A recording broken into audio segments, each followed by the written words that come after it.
All right, thank you for stopping by the channel. We have Melanie Baldonado in this video, and she's a very talented stand-up comedian, writer, actor. And we talk about her early years of doing stand-up and how she got into it. And we talk about producing comedy shows and doing the whole LA circuit. She's very funny and talented. I know you're going to enjoy it. Stay tuned for next week when we have stand-up comedian Richard Chasler. In the meantime, enjoy this video with Melanie Baldonado. Here we are. Melanie Baldonado. Hello, Eric Alegria. Comedian, mom, fantastic person, humanitarian. Humanitarian. Yeah, I'm a humanitarian. Sometimes I think I'm a humanitarian too, but I really like humanitarian. Less letters to type. Sorry, I went to special school. Worth every penny. Oh my God. I was thinking the other day that I'm a better babysitter because I went to improv school. Like at least the money's not wasted. Yeah. Improv school is great. I mean, when is the next time we're going to be able to go to a class like that? Oh, I know. Right? Don't remind me. It was a really great school. I loved it. I went to the Second City in Hollywood. Oh, did you? Yeah. Oh, and, cool. I loved that program, and yeah. The teachers were fantastic. And it turns out, though, it seems like a lot of the teachers also have experience at the other big schools too. Mm-hmm. So they teach according to the Second City method. However, they have a lot of insight about getting to the jokes a little bit faster sometimes. Like UCB, that seemed to be like UCB. Was like, you can tell UCB stand-up comedian because they definitely hit their jokes a little bit differently from, let's say, a Groundlings comedian. Yeah. Who is very character-oriented. Oh, okay. So, Yeah. Wow, that's interesting. Yeah, so I don't know what that makes me as a Second City comedian. Are you a purist, or do you look at other, schools and think they have value as well? I think they all have value. Like, yeah. I think that if I were to go to another school next, it would probably, if it's still around, it would probably have been UCB. Yeah. And then I probably would have finished up with Groundlings. Groundlings is more expensive than all of them, but but stand-up wise, I kind of like stand-up is my goal more than acting. Yeah. So I kind of feel like stand-up wise, I would really like to get like to the jokes a little bit and just makes sense.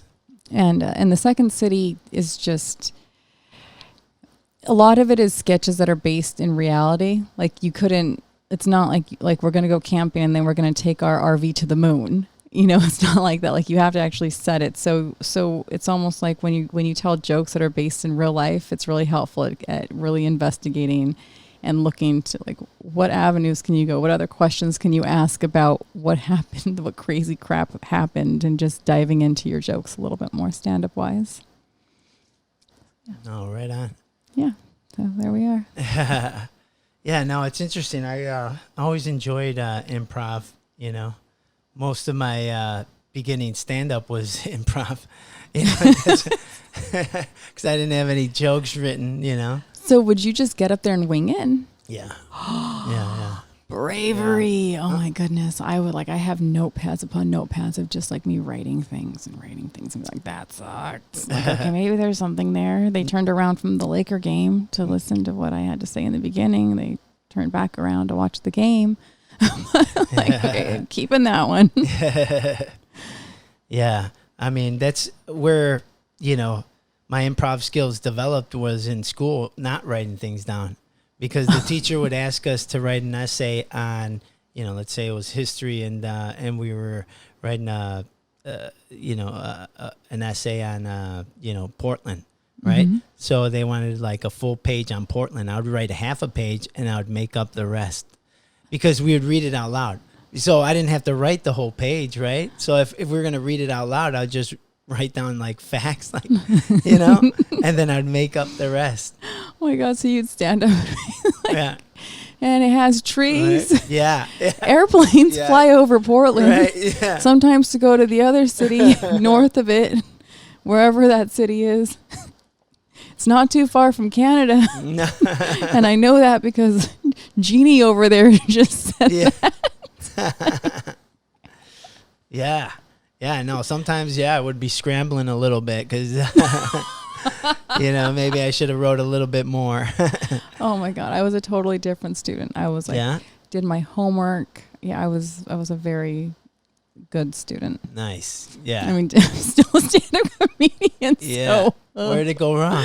I don't know. I think whose fault is it? Like Christine Little on my podcast was like, do you want your kid to be well-adjusted or do you want your kid to be a stand-up comedian? That is like the most honest question ever. Cause it's are any of us adjustable? Like, no. No. Yeah. That's so funny. I don't know if this happens to you on Facebook, but, some friends, that are parents hit me up and they're like, oh, my son wants to be a stand-up comedian. And I'm like, congratulations, you did a horrible job. Yeah. Oh, no. People used to ask me questions like, hey, I'd like to be a stand-up comedian, but I'm thinking of either like dropping out of law school to pursue stand-up comedy or just going to law school and then pursuing stand-up, like graduating and then pursuing stand-up comedy. And there's part of that is like, no. Just no. No, just finish that degree. Yeah. Take the bar. Yeah. And then go to an open mic then. And then you'll know once you get on stage if this is something you want to do. Mm-hmm. But like, don't go now. Yeah. Because if you go now and it's something you want to do, like that's just wasted tens of thousands of dollars in terms of where you've been. Like you're that close. You're 3 years in law school and now you're like, maybe I want to do something else. Like you will do something else because you're doubting that you want to continue to law school, but you don't really want to risk that on stand-up comedy. Yeah. Yeah. No, I mean, I usually tell people, to quit, to not do it, I don't encourage this. If I knew it was going to be this much work and this hard, to begin with, I would have never started. I just would have no. I think about that one though, because I think that, and this is because I've seen you on stage and you're just a natural. Thank you. You're so, I think that if you hadn't done this, you would have lived your life thinking that there's something else for you. And, like, let's say that you did become a lawyer like that person, like, cool. But you would have been like, what? This isn't what I want. Because and I do have a Steve Harvey joke. I don't think he's not God. He's not God. But there are some times when he says things and he's just dead on. And he was talking about stand-up comedy once, and he said, you just know. Like the moment that you do stand-up comedy, whether you were supposed to do it, like forever. Like it's just born in you. That's who you are, and that's all you can really be. And so this is who we are. This is who we are, yeah. I don't know if it's that feeling of knowing that this is what you were meant to be, or just the overwhelming rush of adrenaline that we get the first time on stage. Oh, yeah. Right? The first laugh? Yeah. Oh, that was it. Right. That was it. That's what I'm saying. It was like, all right, I'm going to do this again. I don't know how. I'm going to replicate this again and again and again. That's so true. Yeah. I mean, it's, no drug is that pure. Yeah. Than that of getting your first laugh on stage. That's true. Well, that's very true. The thing is that it's not even, how they call it like chasing the dragon, like you get your first high. Like with stand-up, it's not even that I need that first rush of adrenaline ever again, because I know that I can get it just by being better. And in terms of drugs, usually like if you get it, like it's really messing you up and tearing you down, but with stand-up, it's like the better that you get, the more reward you get. It's almost like completely behavioral. Yeah. You know, if someone says like, you're doing great at this, I like this, laughter is like your reassurance. Yeah. And that you're doing the right thing, I guess, your dream. So you just keep on doing it. Yeah. The problem is we live in LA and nobody likes to pay anyone in LA. Yeah. That is a problem. Yeah. Like I was talking, so I had an outdoor show. It was the first show for every comedian that wasn't a Zoom show in 6 months. So, and Augustina was on that show, but we were talking about what a huge loss it's been to us not to be able to go out and perform but not just like the loss like of the laughs, but also just the sense of people coming together to one place and they just want to just let go and laugh. And like also like the community, when you laugh with other people at a comedy show, like you look at strangers and you're rolling and it can be like such a really good space for just healing and for remembering some of the common threads that we have, like whether it's like a crazy dad or, you know, or like the things our spouses do, girlfriends, kids. Kira Sultanovich was there too, and she had this hilarious joke about how she's teaching her kids at home right now, and she's like she's the substitute teacher. So like her kids are just like she was in school, and they're like, Mom, like just put on a movie. Why are you trying to teach? It was just so dead on, just great, and like everybody feels that. Yeah. Everybody who has a kid who has seen another, even if you don't have a kid, you can see how that was you in school when the sub came and they were actually trying to teach the lesson plan. Yeah. You're like, dude, are you serious? Yeah. Like, aren't you just here to make sure that we don't poke each other with pencils? You know? I know, right? Yeah. Oh, man. Yeah. I gave the substitute teachers hell. This is what we were supposed to do. I remember in 8th grade, there was a substitute teacher who was like the surfer guy, and he was like a little bit younger. And like, I didn't have a crush on him or anything. I don't know if any of the girls did, but it was like very much a school where like a lot of kids were like very academic. Like if like maybe 10 kids used drugs that you knew of, you know, in the whole school.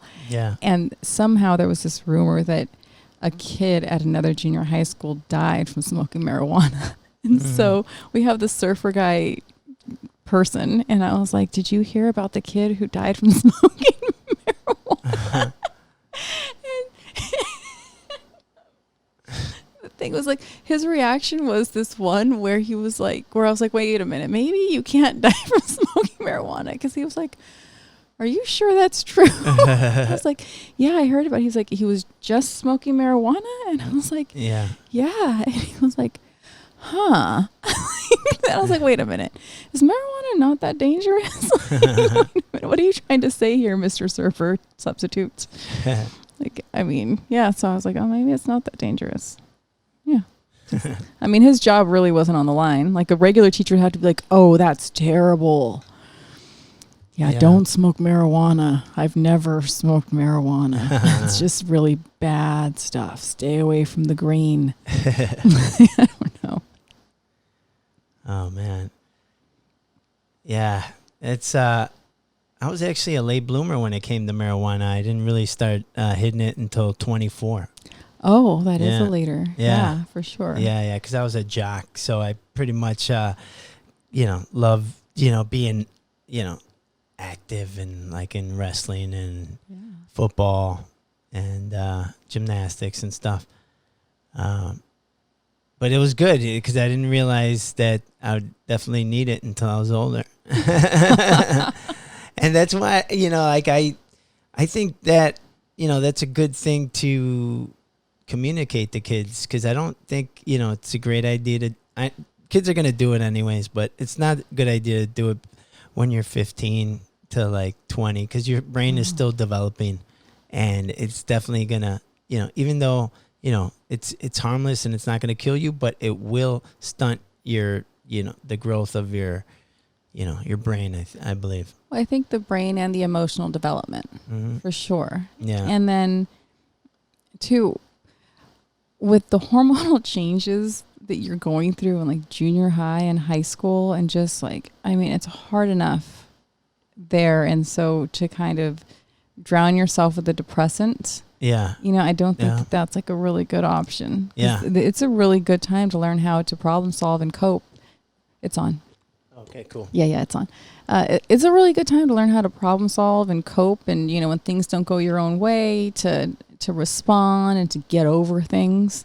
And if you're constantly just on drugs and alcohol, then yeah, it's tough. The thing is, it's usually abused, so it's on a daily basis. So if you did it like every once in a while, it wouldn't be as bad. But like people with weed, it's just they make it a daily thing, and that's something that's just. I mean, I don't think it should be a daily thing. No. Unless CBD, I could see. Right, but that's like it's different from straight marijuana. Yeah. Like the CBD is very different. Yeah. Yeah, I don't think that I told you I was on a coffee fast. Yeah. Like my thing is like every day I have 1 to 2 cups of coffee. Yeah. And I'm just trying to not be dependent on something. Yeah. And so right now it's coffee. So I'm doing a coffee fast for 10 days. And if this is probably the wrong week to pick, since like we're going to have a 3-hour conversation. Yeah. But yeah, coffee there's fast. always cocaine. Oh no, not again. It's not coffee. I kept my fast. Yeah, I'm winning. Oh my God. I am not a loser. That's great, man. Yeah, man, those fasts are interesting. Yeah, I can't do a food. Have you ever done a food fast? Yeah, I did. Yeah, I did a water fast. Yeah, 6 days, man. I started, hallucinating. Yeah, it was nuts. You're like, I'm doing this again. Yeah. Were they good hallucinations? No. No, you're like, I'm not. What were they? Like a cheeseburger, like trying to hunt me down. Really? Like you're gonna no, I don't even remember. I'm believing you over here. No, it's tough, man. It's and people do it more than it was like 6 days for me, and it was brutal. But some people do it for 20 days, 30 days. Wow. Yeah, it's crazy what the body could endure. Yeah, I don't want to put my body through that. Yeah, I like. Yeah, I like chocolate and cheese and. Yeah. Oh, speaking of chocolate, I gotta get you a chocolate. That's okay. It doesn't have to happen now. Oh, you're so sweet. Yeah. Well, then I told you. I know. So I'm on the coffee fast, everyone, and so as part of, Eric said, I said the things that I would have a hard time with saying no to are like coffee and chocolate, but I picked coffee. And so chocolate is still in there. I can still eat chocolate. Oh, what's up? Now I won't be Danny DeVito sitting in this chair. I'm on a Snickers kick lately, and it's like I just been craving Snickers like a madman. Okay. And it doesn't help that Ralph had them on special. 4 for $1, $5. The king size one. Oh, nice. Yeah, that's not the king size one. That one I got at Home Depot. How old is this? Yeah. It's gonna crack in my mouth. Does Home Depot even sell Snickers? No, but I did because I was starving, and I was in the checkout lane at Home Depot, and there it was. So. Oh my goodness. So there was a time doing stand-up when I was like, I would leave shows and I was like, I have not had any dinner. And if like after I pay for gas from driving here, I will have made $40. It's like, and I would go to the gas station, and this is what got me home. Yeah. Snickers. Yeah. Yeah. Snickers. It's a meal replacement. It has your protein with the peanuts. It has some simple sugars. I believe there are some vegetables in this nugget. Like, I don't know what kind, but. Yeah. corn syrup for corn. Yeah, yeah. That's another vegetable. Does this have high fructose? Oh, you know what? This doesn't. Oh, it has corn syrup, yes, but it does not have high fructose corn syrup. Okay. There But, you go. Yeah, very nice. Yes, Yeah. yes. And you know what? They're sticking skim milk in here. Skim milk. Thank But then God. wait, and then they're adding lactose and milk fats. Ooh. Why don't you just give me some whole milk and be done with it? I'm cool. Just like whole milk. Sure. Like, no, it has skim milk. Lower calories for a moment until you read further. Again, palm oil, skim milk. Okay. All right. 2 times on the skim milk. Just Nice. letting you know. Skim milk, don't. Oh, yeah. Yeah. Whoever read the health facts on a Snickers? Yeah. Really. Nobody's. Stop it, Hershey. Who makes you? Who makes Snickers? Packed with peanut. Who makes Snickers? The Mars company? I'm not sure. Yeah, I believe you. Oh, did you Yeah, hear? you're right. Mars Wrigley. Wait, Mars Wrigley. What do they do? Does the Mars company own the Chicago Cubs? I don't know. I'm not sure. This we need to find out. This is a mystery of conglomerates. Yeah. Dun dun dun. I was reading about the Mars family a long time ago.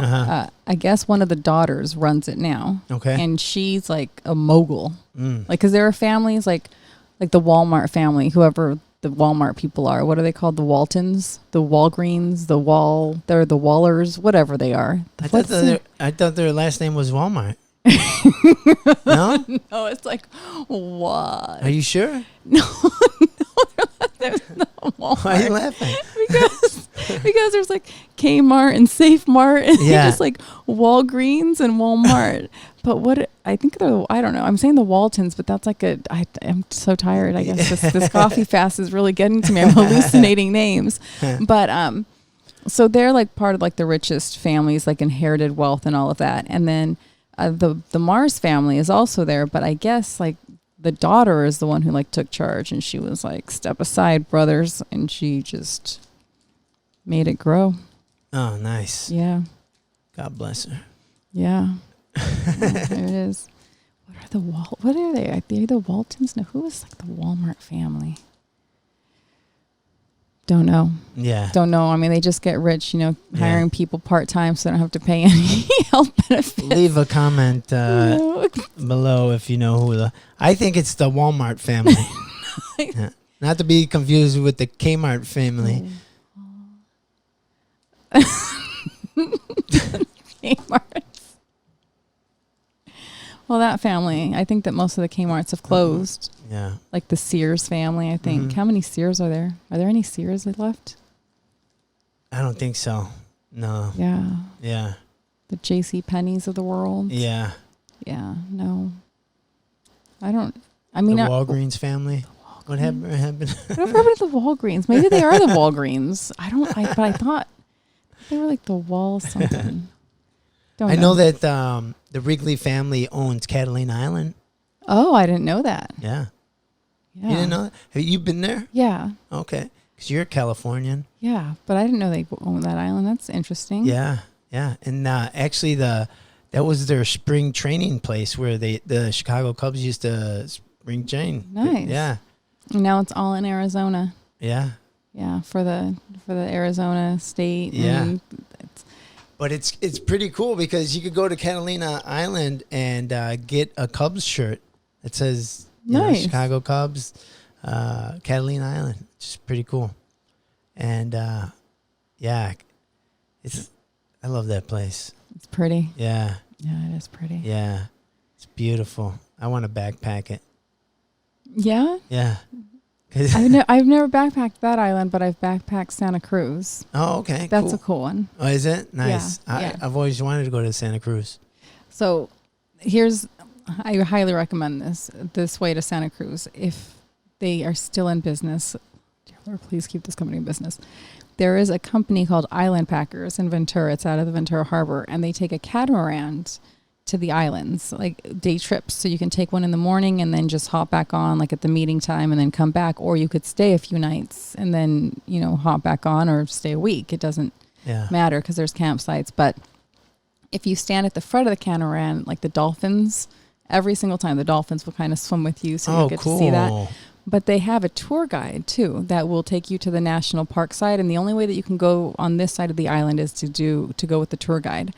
I have never had a tour guide there that I've been disappointed with, and I've been there several times, and they're all very different. Cool. Like they just like it's a wonderful experience. It's a day trip that will cost you like maybe $100 if you do the day trip. I think it's like $60 to get out there, maybe. I don't know, but either way, worth every penny. Great hiking experience. And then you could stay for a few days and backpack and set up tents and hike the island. I thought Santa Cruz was up north by San Francisco. Oh, okay. So no, there is Santa Cruz, the city, but there are 3 islands off of Ventura. Yeah. Like, oh my God, I can't believe it. The But one of them is charter- called, one of them is called Santa Cruz Island. Oh, I didn't know that. that. So I think there's, oh my God, how am I forgetting this? I don't know how I'm forgetting this because I grew up out there. Yeah. I know Santa Cruz is one of them. It's not like San Simeon. It's like Santa Cruz, no idea. Yeah. This is what happens when you don't have coffee, I guess. But yeah, Santa Cruz Island is out there. Santa Ray, Santa something?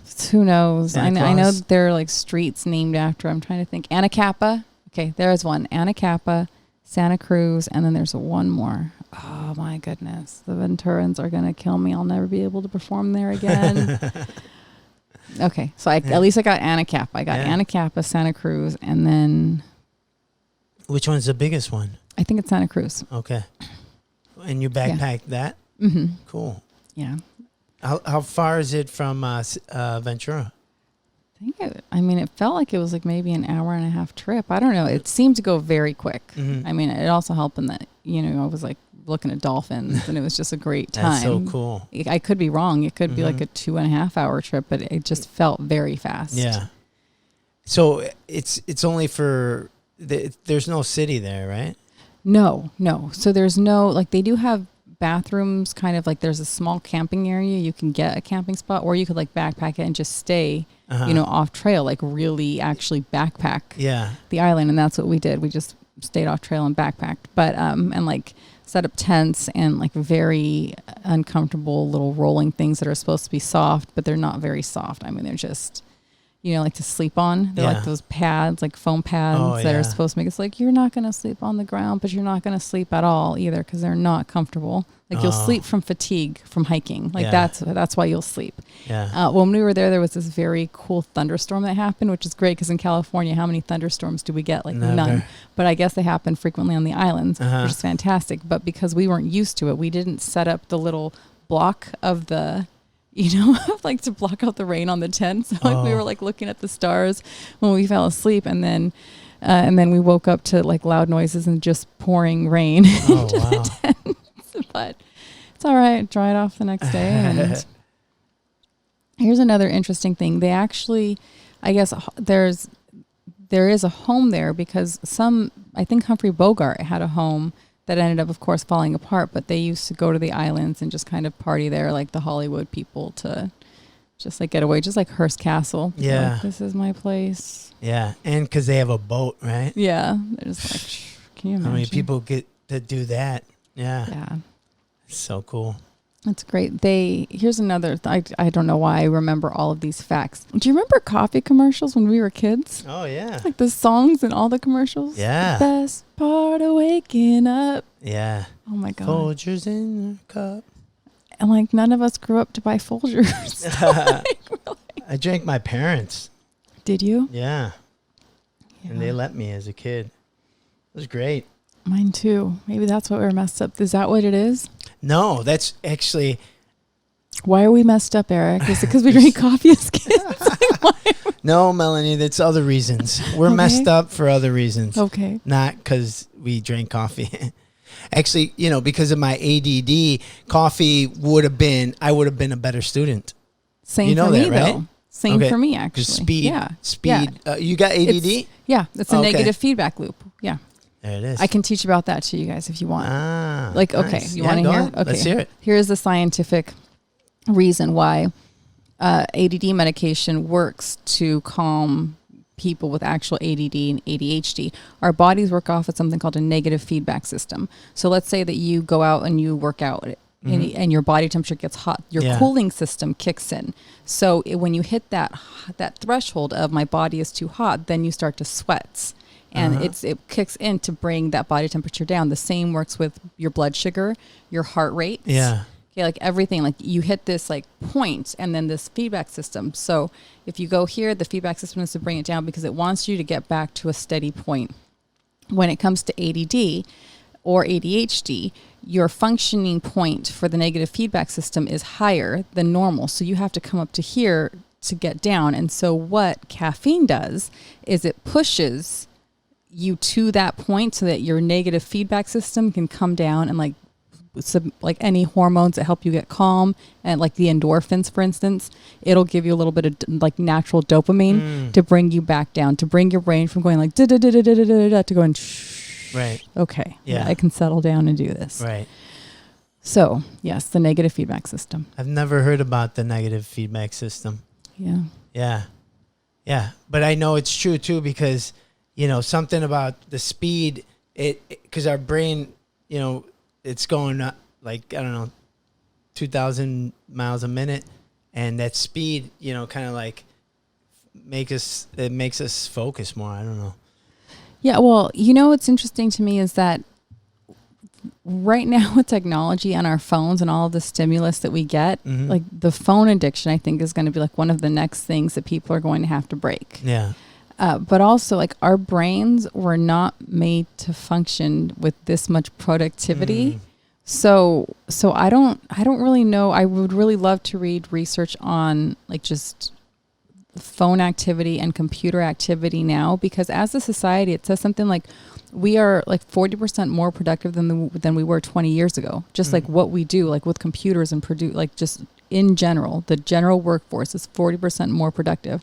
It is not reflected in the way that we are paid, you know, but in general, we have raised the productivity level. So, and that is very helpful with technology, but just the human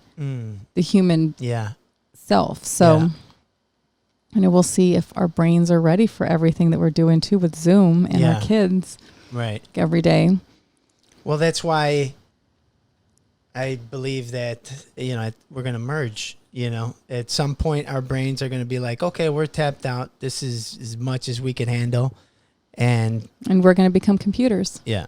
No. Like, do you think maybe? Yeah. We'll start acting like computers. Like this is my function. No, we're going to have computers in us. I mean, Elon Musk is already, it's like, you should hear him talk about it. It's just completely normal to him. You know what I mean? He'll just talk to you like, yes, we're going to have a chip in our head and that is going to help us compute. It's just everything. Yeah. Think about it. Like there's only so much memory we have that we could, there's a limit and it to fades. It. Right. And it fades. Yeah. There's a lot of problems with it. But if you had a chip in there, a little SSD, right? Okay. Boom. Her name's Sarah. She lives in, Thousand Oaks. Her address is 28 something. Boom. And it stays there. So when you need to recall it, boom, you go in your little SSD card and it never fails. Okay. So I need that for all of my jokes right now. That'd be great. But I don't. Yeah, but see, I'm also a believer though that even though I believe that God created the heavens and the earth and all of that, I do believe that we evolve and get better, and so do animals. In fact, we were talking about hiking in Catalina Island. They actually, like some people, I guess, they dropped pigs off on the island so that they could hunt the pigs, so they could just go and for sport. Well, what happens though is that the pigs adapted within 2 generations to their new surroundings, and they actually started to grow long teeth for hunting. So it went from pig hunting, just straight farm pigs, to boar hunting within 2 generations. Oh, wow. Like the evolution of survival. So they call it the survival of the fittest, so to speak. But I also think that our brains will evolve, just like we now have longer life expectancies. I think that that we will naturally evolve. And so to almost like stick a chip in our brain is going to hinder the natural evolution of us getting better as a species due to adaptation. That is just like me thinking that right now. Like, to be honest with you, like, I don't really need to know Sarah's name from Thousand Oaks if I'm only going to see her once. And if I see her and recognize, like, didn't we meet? Then she can tell me, like, yeah, my name's Sarah. I think we met in Thousand Oaks. Do you know what I mean? Like, or we could just like we will lose that connection to others of just like remembering where we knew each other from. Like I love a lot of the things with technology, but I also think that what it's doing to the human race sometimes is really like taking things away. For instance, they have kind of like a Google here. I don't know if Google makes it, but it's a hearing aid where you can program. It's a translator. So you can travel as a person to any country, and you can type in or program the language that they're speaking, and then they can speak to you, and then that little earpiece will translate for you to your language, and so you can make. So it's amazing, and like I don't know like how well it is in terms of production and if it's like already on the market or if they've perfected it, but I knew that was something that they were working on when I was at CES. Which is like it's like a consumer electronic. It's just like this big electronic geeky sort of like, this is all the new technology, and it's this big thing. It's like Comic-Con, right? But it's technology. Yeah, it's for technology, and it's incredible. You went to it? I used to be a model a long time ago. Nice. And so I used to work CES. Oh. So would you used to model? Oh my God. Okay. Oof. Again, this is a long time ago.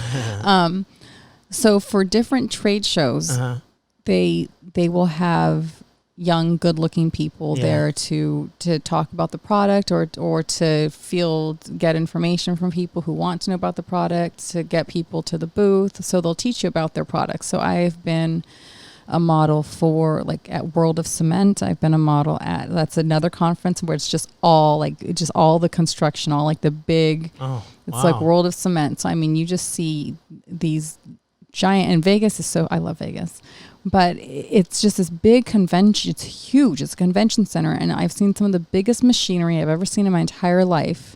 Some of the coolest products, like electronically, I've ever seen. I actually have modeled too for some of the health shows. And one of the brands that asked me to come back, they asked my agency if I was available to also do Long Beach, was Kettle brand chips. Kettle chips. So it was like the new flavors that were out. So I like that brand. I just love, and I loved it even more after working for them for just these two shows. Like the way that they make their chip is really clean. It's like a cleaner way. Yeah, it's a cleaner way. A lot of chip companies use like very cheap oil. I think they use like just vegetable oil, and they don't use they use better oil. It is a fried chip. It's a kettle chip, but the research that goes into their chips as well. So for instance, and I don't know, they have a maple bacon flavored chip, and it's not bacon at all, but they went through like 28 different types of smoky flavors to find the exact one that they needed to get this right. And it is one of the most delicious chips I've ever tasted. If you've ever put like bacon in a sandwich, but then you're like, I don't want to eat bacon anymore, you could literally just put that chip in your sandwich. It is incredible. So I used to like get all of the new flavors for chips, and then the big grocery chains would come by, the small grocery chains, and then they would test the chips, and they would order or not order. But I also got to like walk around and then taste like all of the other health foods that are out there to know like, oh, this is the one that I like at the grocery store. I mean, so that is, I don't know, it's like a long list when it comes to that sort of thing, but that was one of the things that I saw that they were working on, just like a translator that goes in your ear. But think about the jobs that would take away, and think about, you have people who that is their job. They travel with people and they know 5 languages or they know 3 languages, and that's what they do. So that's automation taking away jobs again. And also, if we don't need to learn another language, think about what that does to our brains. Like people who speak 2 languages, or people who can read music, they say like their ability to problem solve, their brain capacity, just the way that their brains work, is actually at a really amazing level. And that just takes away the need, or it just be like a pastime. Like, oh, I speak Latin. Like nobody speaks Latin anymore. You know what I mean? Yeah. It'd be like there's no use for Yeah. you speaking another language if you have, Yeah. unless you want to talk to family who only speaks another language. But just like, where's the drive? Yeah. It's all gone away, Mel. I'm sorry. Don't tell me that. I don't. Yeah.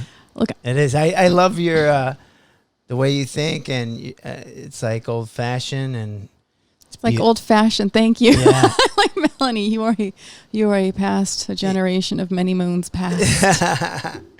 Yeah. No, I mean it's it's unfortunate and it's scary, but robots have been replacing human jobs since day one, and it's going to continue to happen. And have you used Google Translate on your phone? That app? Yeah. It's amazing. It's so good and so fast. But it is wrong too. Is it? Yeah, it's been known to be wrong. Oh, okay. Oh yeah. All right. One of those Russian girls never answered back. Jesus. Oh my Damn you, Google. I think that there's a way that we can have this sort of stuff, but also, I mean, we were talking before the podcast, and we were talking about, like, I really believe in this, like, next generation coming up that, like, not, what are we calling the post-millennial, like, the kids after the millennials? And I'm not talking trash about the millennials. I think they're great too, but the kids coming up behind them. Yeah, I don't know what they call them. I don't know what you're called yet, kids. Hopefully you're not listening to this podcast because this is an adult podcast. But whatever that generation is, I really have a strong belief in them. And I think that they will be very, very tech savvy. But I think that they're also, unless COVID takes away the next 3 years, I think they're also going to be socially savvy and they're going to be aware, and I think I just see a lot of promise in them. Yeah. Yeah. No, I think they're going to be great too. And I'm very optimistic about it. And I think at some point there will be some sort of backlash to all this technology, and people just like the young generation just being like, yeah, I know we have this at our disposal, but we choose not to use it. And they go off the grid, or they don't, maybe they don't even have phones at all. And they just choose not to consume that. I think there'll be a part of people that will do that. But maybe not until like a couple of generations in the future, because, big corporations, I mean, that's who's profiting from all this technology. Like you said, they're human jobs are getting replaced by robots. And, what's that? What is it? IG or something like that. But even like background, like in movies, they're going to be CGI'd. You know what I mean? So, right. Even that is in the process, and they've even done that for movies. So where before they would hire, and even now that COVID is alive and strong and all that stuff, that's going to happen. Yeah, I agree with you. I think, I think that the movie industry especially is going to change. Were you thinking about the agency who hired their first cyber actress? I heard about that. Yeah. There's an agency who signed their first cyber actress. Yeah. So this person is just completely like remote controlled, like computer screen. Sure. Yeah. And I think it was one of the top agencies too. Yeah, totally. Yeah,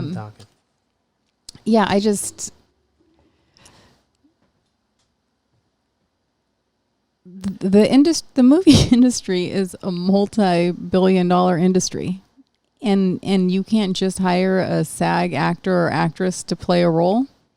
Like, how many really great actors are there out here, and in New York, and in a lot of cities, and I don't see the attraction except like maybe like let's just make a movie to see how this does, but I'd probably boycott it. Yeah, I'd boycott. Yeah. You would boycott if they did a whole movie. No, if they did a whole movie okay. with just like one cyber person, okay. like this cyber actress. That's definitely going to happen. Oh, I know. That's definitely. Oh yeah, because I mean they signed her. Yeah. They signed it. Right. Yeah, they signed the what are we calling that? Is it? It's not a hologram, is it? No, I don't know. But Like- is it a she? Are we going to call it a she or is it a Sure. he?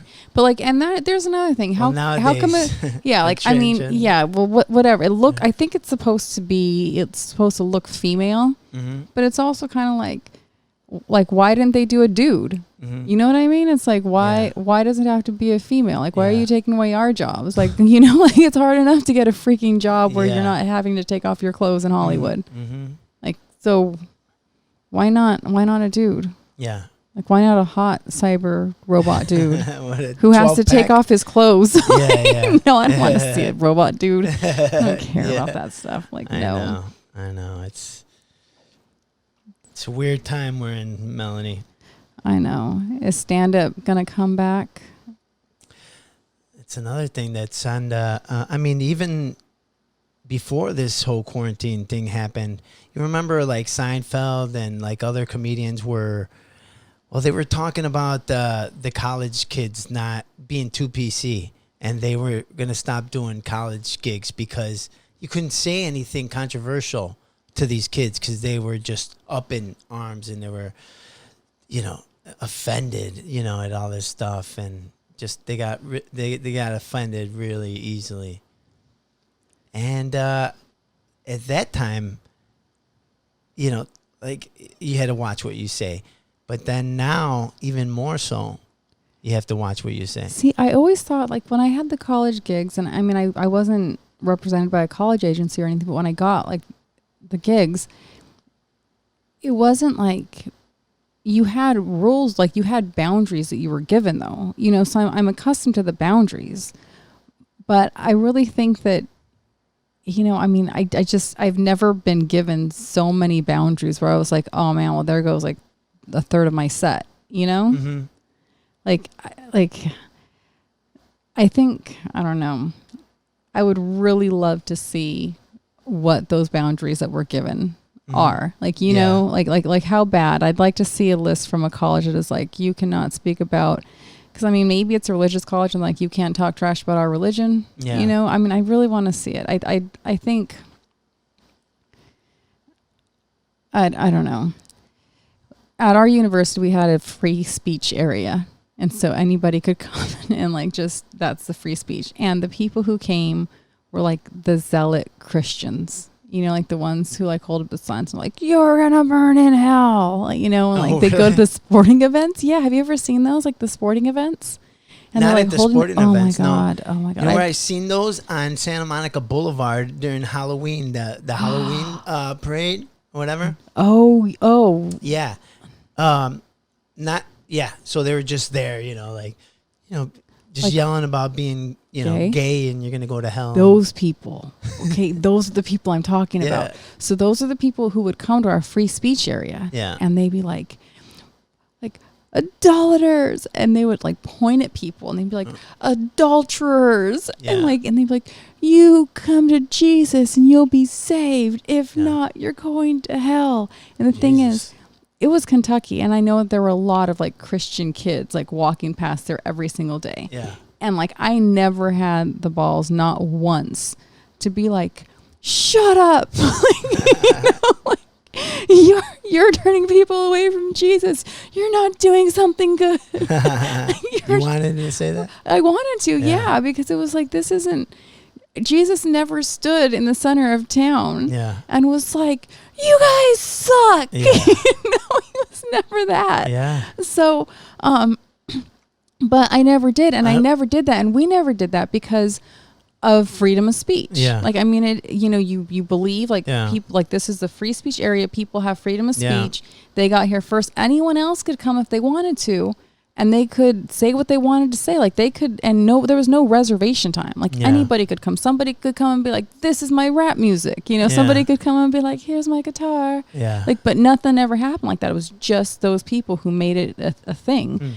And, but again, we respected that because it was like free speech. Yeah. When our college was going to pay someone to come though, like that kind of, you know, changed it a little bit because that was like student money going to entertainment or, Yeah. you know, or whatever it was. So I think that was a little bit different, but even now, like I've sat through some like very cringing comedy, you know, when people are first starting out, and sometimes you're just looking for a joke. And so you say things that are shocking and things that like you think are edgy. And then, you know, 2 years later, you're just like, oh, like that sucked. And, you know, like, you know, I wouldn't say that again. And now that I think about it or look back, like the way it came out, you know, there's like a different, sometimes the things that you think are funny, but like you write a premise and it's not the right premise for that punch. Mm-hmm. Do you know what I mean? Yeah. Like I remember one time I was trying to, I don't even do this bit anymore, but I was trying to get Wi-Fi. I was just trying to get like internet service and Wi-Fi. So I called up the Verizon, and the person was from another country. Mm-hmm. And so they had a very, very thick accent that I could not understand. And like, but she was talking like Wi-Fi speeds and download speeds. And like, I mean, just like all like the whole package of like MPS, BPS, but I couldn't understand any of that. But then at the very end, she would say, now, how would you like to take advantage of that wonderful offer? And I could understand that part. And I was just like, I have no idea what you just said. So I was trying to be nice about it. I was like, can you go back to the beginning and just like say that again a little slower? And then she was like, blah, blah, blah, like, and now how would you like to take advantage of that wonderful offer? And so I did it on stage, but I wasn't trying to make fun of her. I was trying to talk about like my frustration of like trying to get just Wi-Fi service. Yeah. And I mean, people really tightened up. Yeah. They really, really tightened up. But I think that it's interesting that when I changed the premise a little bit from that of just like really making sure that they knew what it was about how like I don't have any internet service because like I don't know what the offer is. Yeah. Like I don't, and they're the only game in town. Like, you know, so once I like changed the premise, then it was like, okay, that is funny. And I wasn't trying to be like racist or xenophobic or anything like that. Yeah. But the premise in the very beginning was wrong. Yeah.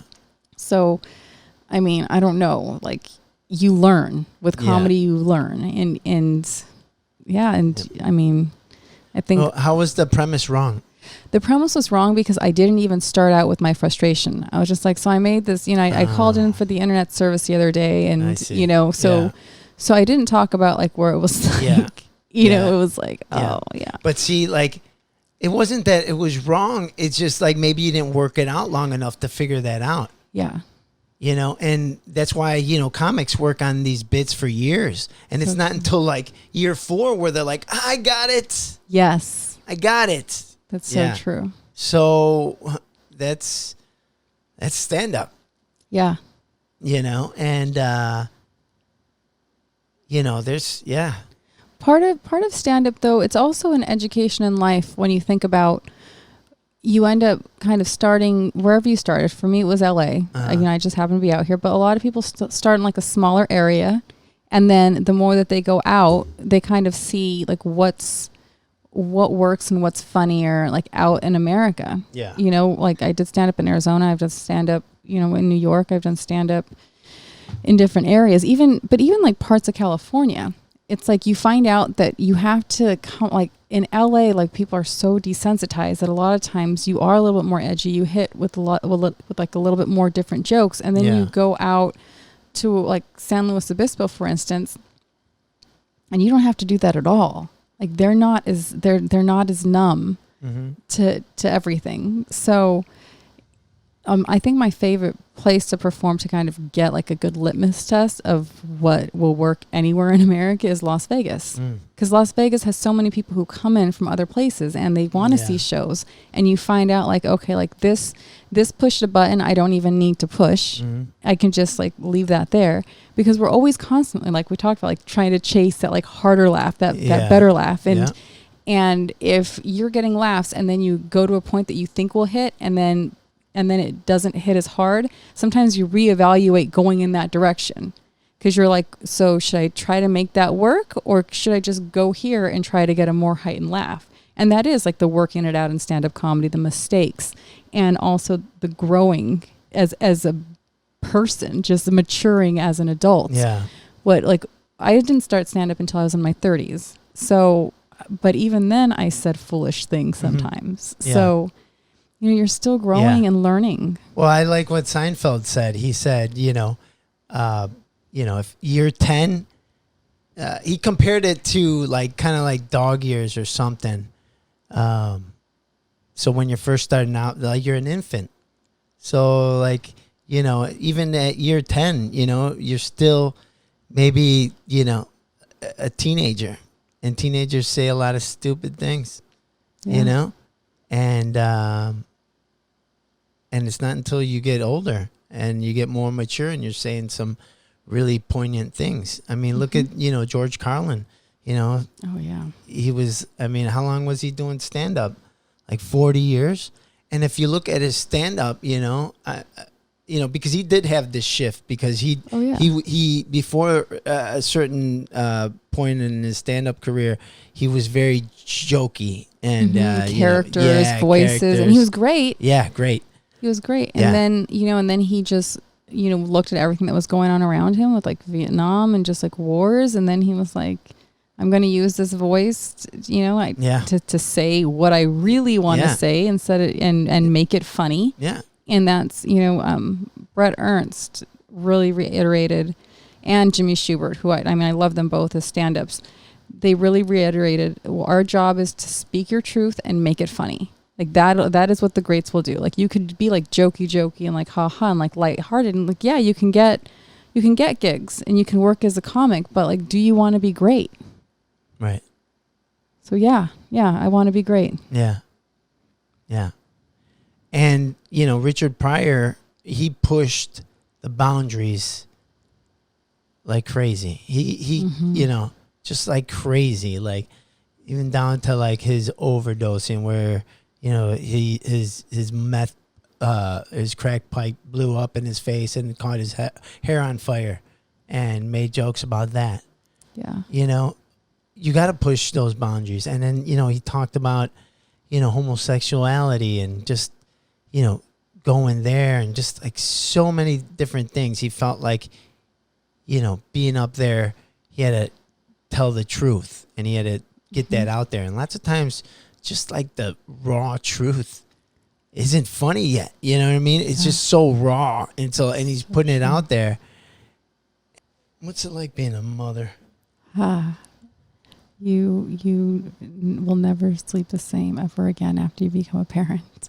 Yeah. Yeah, but it's every moment is amazing. Just even the moments when they act up, those moments are really hard, but if you can come out of it in a really loving way and you feel like, oh my God, I didn't lose it, like it is just success. And like my son's only 4, so he doesn't really have a lot of bad moments, I guess, but yeah, he's definitely been a little bit different lately. And it's just, it's a natural thing. Let's see, how do I explain this? So I'll just say this. My son's dad is I know that he's a really good dad to my son, but part of him, the only catch is that part of his job, it takes him away for months at a time. So when he comes back, sometimes, just like the shift in like spending the night and going to like the other home and it's just like the shift, like kids have a hard time with quick shifts like that. And so my son started acting in ways like he hadn't acted before. Like he would lose his temper with me in the car if he pointed at a billboard and I didn't see what it was on it. Oh. He would be like, no, you didn't see it. And I'd be like, oh my God, he's yelling at me. Yeah. What is going on? So the first couple times I was like, okay, we don't have to be anywhere. Hold on. I'm going to turn around. We're going to go and see it. So turn around. I'm like, okay, show me what it is that and then after a couple times I was like, Benjamin, you can't talk to me like that, sweetie. That's not nice. So, but it is hard sometimes when your child does things that like you would have never gotten away with. Oh my God. I would never have gotten away with yelling at my parents like that at any age. So he's a good kid overall. And, it's just, I've noticed that like that sort of thing has really brought some behaviors out that are very uncharacteristic for him. So, I guess like now I can look back at it and laugh a little bit. Like that's what made him flip out. But Oh my God, like Legos, if a Lego broke or if I put the wrong Lego on or something, you'd be like, that's not how it goes. It's like this. We do this all the time. What's wrong with you? Like they like come apart, they put together like 600 Legos here. Okay, any combination. Like you can. Yeah. What's wrong, kid? But yeah, I mean, I love him. He loves the beach. Yeah. He has a song that he sings when we go to the beach, even though we go to the beach in Malibu. He'll be like, on the way we go, Santa Monica, there's so much to see in Santa Monica. It's like, he just like sings it. He's just cute. He's a cute little boy. Yeah. Yeah. Oh, that's great. And he has a good relationship with his father, and he spends time with his dad, and then he spends time with you. And yeah, nice he's it's, you know what I mean? And I mean, it's like any situation, I think, where your parent or like even if it's a spouse, if they live in another city for a long period of time, you know, there's an adjustment when they come back. Mm-hmm. It's not like, it's not like they just left yesterday. Mm-hmm. It's like, like growing has happened, and you know, it's like there's transition. I mean, I had that experience a little bit with my own dad, because my parents were separated for 4 years, when I was like 4 years old to when I was 8 years old. And even though like I would see my dad when he would come back, he also had a job where he was away. Okay. So there were times when he would come back and I was just like, you know, he didn't know us as well because we had grown, and and he just, there were times I feel like he just wasn't ready, you know, just like maybe for most of my dad's life, I think that he wasn't ready to be a father, but yeah, he would just, you know, it was hard. And then when he came back, when I was 8 and my parents got back together, there was definitely a shift where I was like, oh, I thought I really liked you, but now I don't think I like you that much. And it was just like the adjustment of going from two very different parents. Mm-hmm. You know, my mom is so nice that my brother and I used to fake fight just to make her curse so that she could seem more human. Like wow. Like my mom is like, I mean, she's like a pretty religious person, but she's like we just needed her to break a little bit because she was always so good all the time. And like, we weren't perfect as kids. Yeah. So, I mean, that was a really mean thing to do, to make your mom lose it so that she would say, my mom never said like the F word or like the A word or like anything. She would say like shits. Like that was her curse word. And can I say that? Sorry.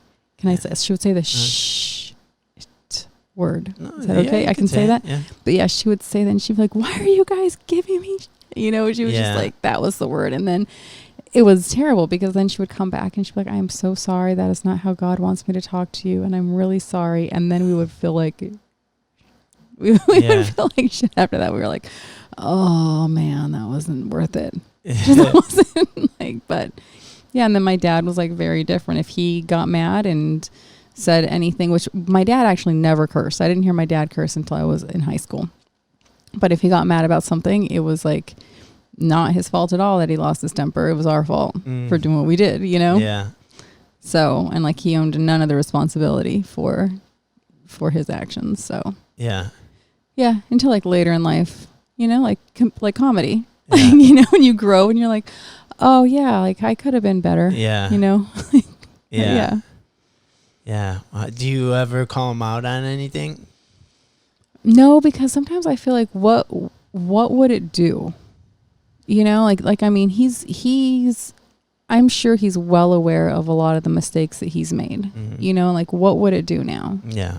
Like just to get it off my chest. Like, because I think too, like there's a risk. Like if you have, you know, my dad suffered from addiction a couple times in his life. So, and this is not to make it excuses for anybody or anything, but when you have somebody who has had time with addiction, that is time that emotional and brain development has not happened and maturing has not happened. So, you know, they say that if you start getting heavily into substance abuse when you're 16 and then you stop when you're 21, at 21, you're still kind of 16 emotionally because you haven't. So the same thing I think is the same for my dad. And so to say things like, oh, like, you know, when you did this, it really affected me this way. Like that would be more for me, you know, than for him, you know? And I just kind of feel like I have God and I have stand-up comedy and what does it use? Like, I mean, don't get me wrong. If he ever came at me about something, I could dish it back and I probably would. Yeah. You know, I'd be like, whoa, like, hold on. If we were going to talk about like mistakes in the past, do you really want to? Yeah. You know, like Dad, like, cause I don't, like, we can, we like, yeah. I messed up a couple times, but like you, like, I mean, you know, you messed up royally, but you know, we're still alive. None of us have like, you know, like, stabbed each other. You know, you had 5 kids. You have 5 kids and not one of them like stabs the other, you know, like you're like, you didn't do too bad usually, you know, cause 5 kids is a lot. There was like a lot of fighting in my home, you know, between the 5 kids, but there's also a lot of love. Yeah. Yeah. So. And did it, being a parent now change your way of thinking about your parents and what they dealt with? Did it change like, are you like more patient with your parents because now you understand more, or it didn't change at all? I always had a lot of respect for my mom and my aunts because they were working moms, and I saw them balance, like wake up in the morning to prepare for dinner, and they just balanced this work home life. It seemed like so excellently, like no complaints, you know, and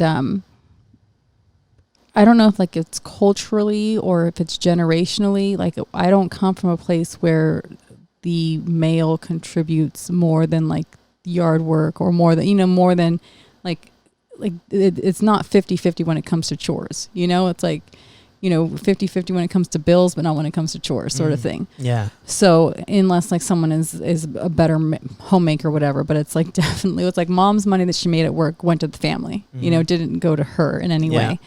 And I think that I have a new, even though again, I had so much respect for them until I actually lived the going to work and leaving your kid at preschool and packing their lunch and then packing a peanut butter and jelly sandwich for me. And then like, you know, like the sacrifice that's made when it comes to just investment and effort and how like it's the balance that my mom had. I had to call her and I was like, Mom, this, I always knew, but like, how did you do it?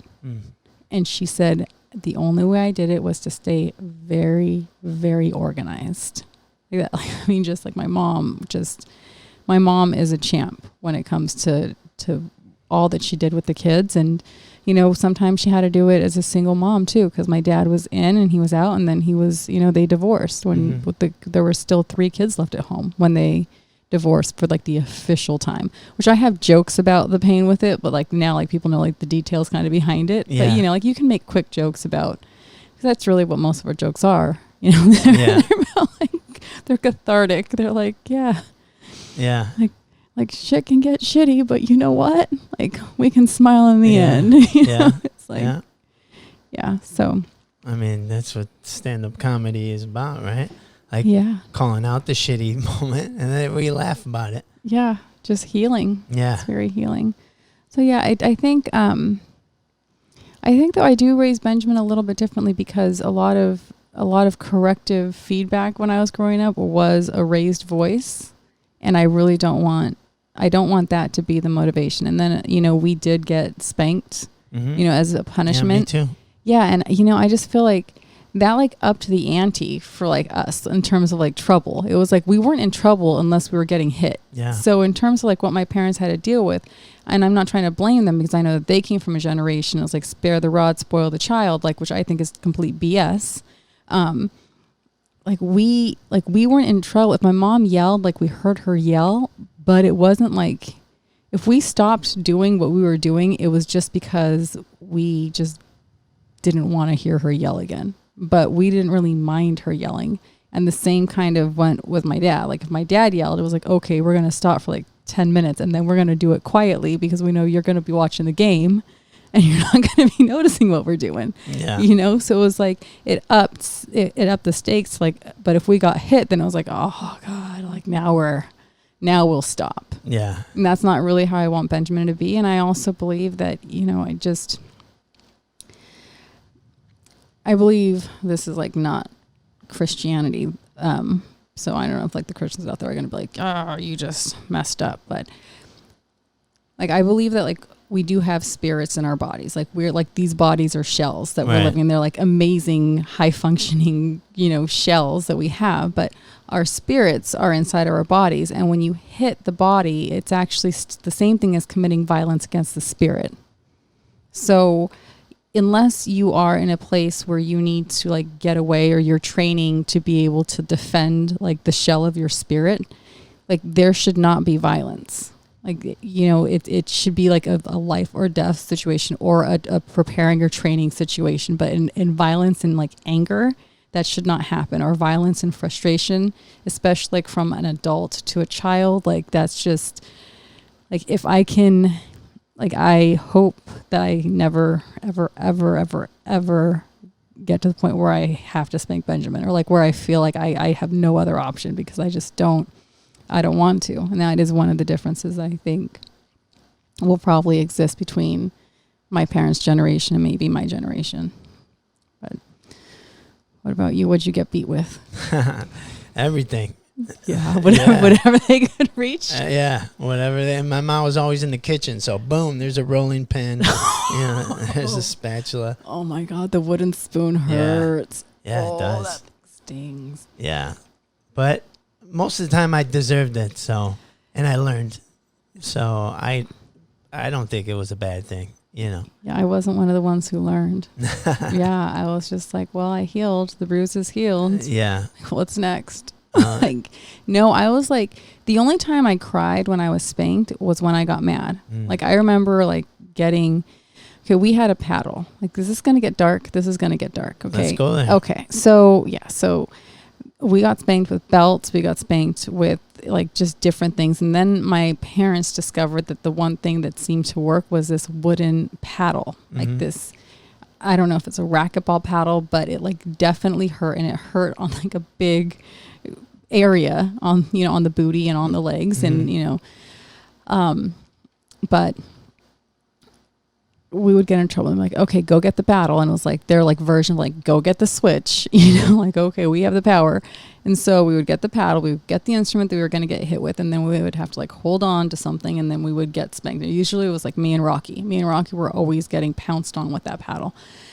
And then you seem like such a good girl. What are you getting into trouble with? Just like fighting with Rocky, like always fighting with Rocky. Yeah. I didn't like do drugs or anything. Like, I skipped school every Friday my freshman year, but I had like a 3.6 GPA. Like, you know, like I would like turn my work in on Thursday. Oh, wow. The teachers were like, she's a good kid. Like, there's worse kids here. Like, I wouldn't say anything. But then I got like perfect attendance the next 3 years. So long story short, though, they had this paddle, and then this one time, it was after school. There was like a little bit of time, nobody was there, and I like wrapped the paddle up in newspaper, and I put it in the fireplace, and then I put wood on top of it, and, like really, really well concealed. And then maybe a few nights later, my dad came home from work, and he lit the fire, and I like sat close to it, and I like watched it burn. Oh, wow. I was just like and then like months, my parents couldn't find it, and they were like, where is it? And then one time my dad was pissed. He was so pissed. He was like, I'm finding the paddle. Everybody go to find the paddle. So he was like looking in the rafters in the garage. Yeah. He's like, he was so mad. I don't know what we did. I think, actually it was something Rocky did. Because Rocky was like scared. And so all the kids are looking. He just looked so scared. And I felt so bad for my brother. And I said, Rocky, don't worry. They're not going to find the paddle. He goes, why not? And I was like, I burned it. And I watched it burn. And then he goes, okay. I saw like his face go from like sheer terror to like opportunist. And then he was like, Mom, Dad, Melanie burned the paddle. Melanie burned the paddle. And they're like, what? And I was like, you got to be kidding me. Freaking Benedict Arnold. Like, just like, why would he do that? Dude, you know, we just have I don't know, like when it came to some things, Rocky and I were very different. Like we were very alike, but when it came to some things, like we were very different. Mm-hmm. Like I would not sell somebody down the river for any price. Yeah. You know what I mean? Sure. Like I might crack a joke or two, like here and there, Yeah. like, you know, but I won't like just like if someone's doing something, unless it's like harming a child, Yeah. you know, it's just like, I just wouldn't do it. And like Rocky was very much like the one, like, I won't tell on you if you won't tell on me. But as soon as he got caught, he was telling like all of the secrets. Like, okay, me ditching in high school, like I can talk about that because, and also like Rocky and I, like, this is probably something like parents would have loved in a kid. When Rocky felt guilty, like the guilt would ride on him a lot. And then he would just like tell my mom about whatever was on his heart, about like how he messed up with something, you know, and then my mom would be like, okay. And my parents were like, well, you're repentant, you know, like this whole thing. Yeah. Not me. Like, I'm not like, no, like, yeah, I did it, but like, that's between me and God and not you, you know, like, so when I got in trouble for things, like it was because like Rocky got in trouble. And then in order to like diffuse all of the attention that was on him, he would also say at the very end, oh, and Melanie was ditching school with Johnny every Saturday and going to Santa Monica. And then I would get in trouble. So I remember specifically like Rocky like messed around with some girl. Like, I don't know like how far it went. I don't think like any virginity was lost, but I think it was like privates were touched or something, you know. It was like, and it weighed on him. And I mean, he was like probably like a junior in high school or something, but you know, I mean, I came from a religious family, so he would, so, you know, he told my mom, and then, you know, whenever Rocky was in trouble, I knew I was in trouble. Like, I knew it. I was just like, all right, what did he tell? And then my parents just let me know, like, do you have something to tell us? No. You don't have anything to tell us? Yeah. No. Wow. Like, that I would just be like, no, like, I have nothing to tell you. And then I would get in more trouble because I didn't confess like that I was ditching school, but oh well. Yeah. You know, the bruises heal. Like, they'd be like, you can't go anywhere for 2 months. I'd be like, well, you don't let me go anywhere without my brother anyway, so whoa, what a loss. You know, like, no, it's like. And you're older than him? Younger. Oh, you're younger than him? Yeah. Oh, okay. Yeah. I mean, maybe Rocky only sold me down the river because I was his sister, but like, I was never, like, if I got in trouble, like, I wasn't ratting him out, you know, just very. You're like, I'm no rat. Just like not, you know, like. You wear it with like, a badge on her. No, right. I think the only time that I got a little bit, it wasn't like, when I came home from college, I worked at a bar. And my sister was in high school, and I remember my sister walking through the door, and she's like in high school. She should not be at a bar, and certainly not that bar. Yeah. You know, it's like a very grown-up sort of bar. Yeah. And so I was like, what are you doing here? And she was like, it's fine, I have an idea. And I was like, no, like, it's not fine. You're in high school. Like, these dudes are like 26, you know, and like, no, it's not fine. It's not fine. So you worked at the bar? Yeah, I worked at the bar, and like my kid sister in high school is like coming in, and I was like, no, not cool, not happening. So that was the only time that I ever told my mom like anything.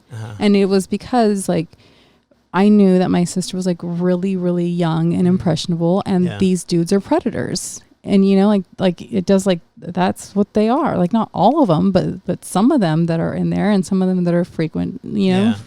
And yeah, I did tell my mom. I was really upset, and like, you know, and my mom was kind of like, well, I can tell her not to go, but like, I don't really know like what you want me to do. And I was like, are you kidding me? If I was in high school, like, are we talking about like you, like I would, like you would lock the doors and put bars on my windows.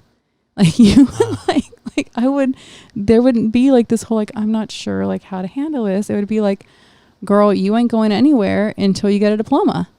You know, that was me. So nice.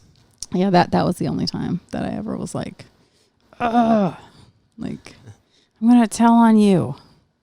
Yeah, and it kind of sucked, but yeah. I mean, I have a sister. We're close in age too. We're constantly fighting, So I know how it is. Like, why do brothers and sisters fight? It's just like, a cat always chases a mouse. It's just instinctive, I think. I would really love to see if there is a family where like the brothers and the sisters never fought. Like, I want to know what their parents did that was so different. Yeah. I don't know. I don't think that happens. And if it is, I think it's weird. It's just weird. Yeah. Like, like you never fought? Yeah. Well, I think it's interesting when I talk to friends who are like, I know my parents did fight, but I've never seen them fight or never heard it. I think they just saved it for when they were alone. They never fought. I'm just like, you are lucky. Like, really? They just never had a crossword for each other in front of you?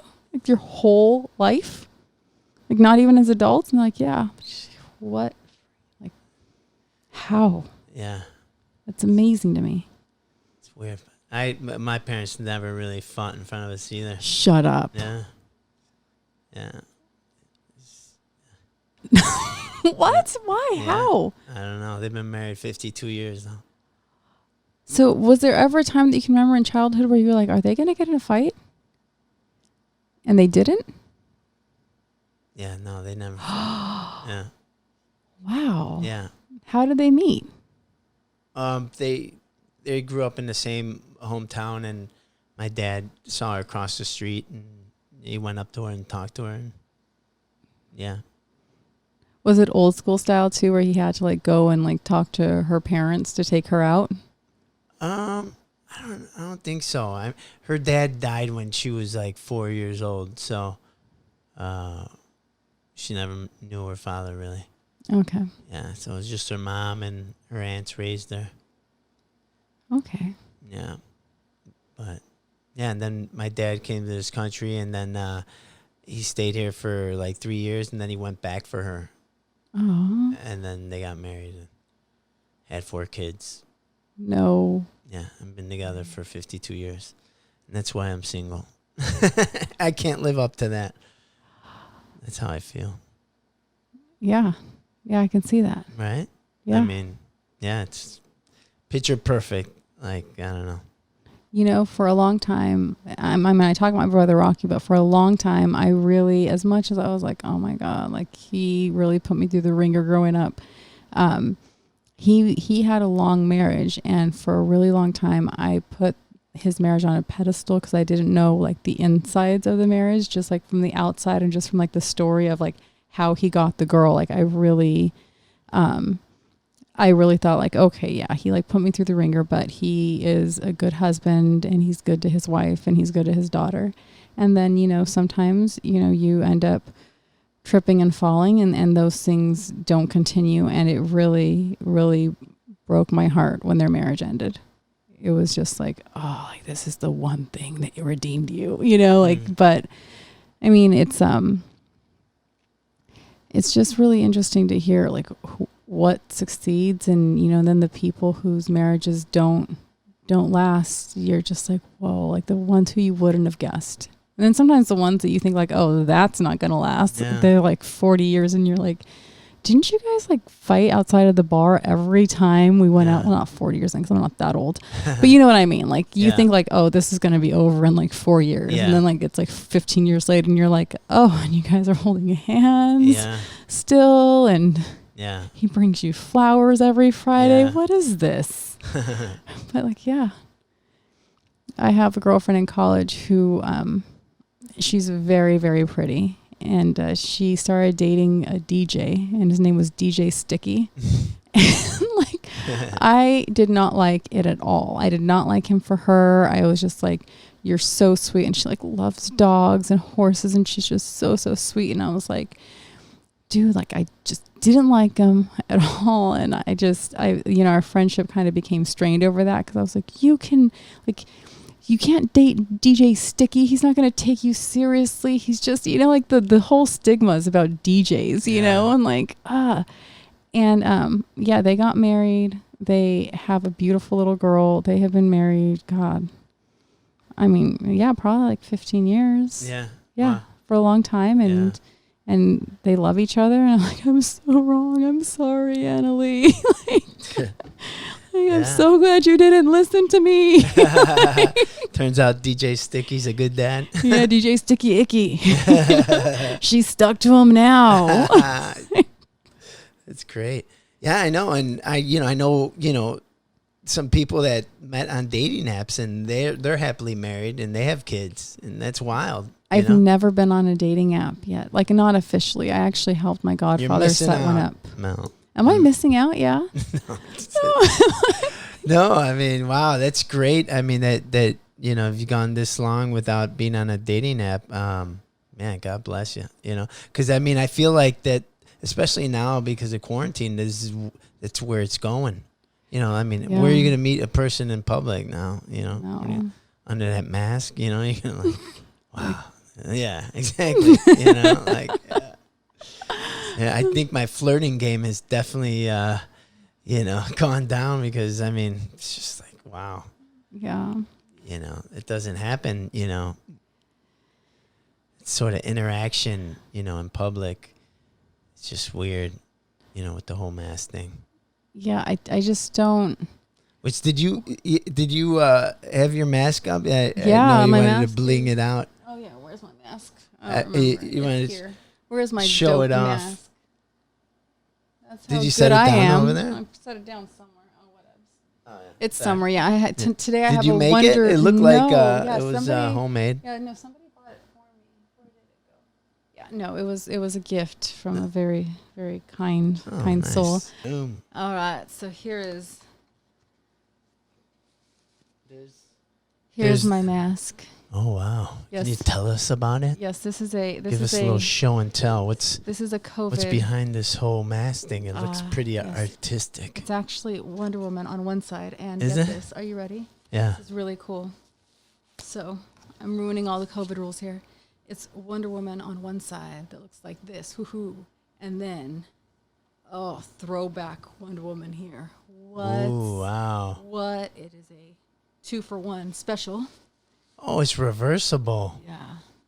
Wow. Is the other side Wonder Woman too, or just that? Oh yes. Oh wow, that's cool. The other side is Wonder Woman too. So here I am, Nice. ready to rob your local liquor store with my lasso, and I'll travel away in my invisible plane. That is cool. That's a cool mask. Yeah, thanks. Yeah. Who made it for you? Your friend?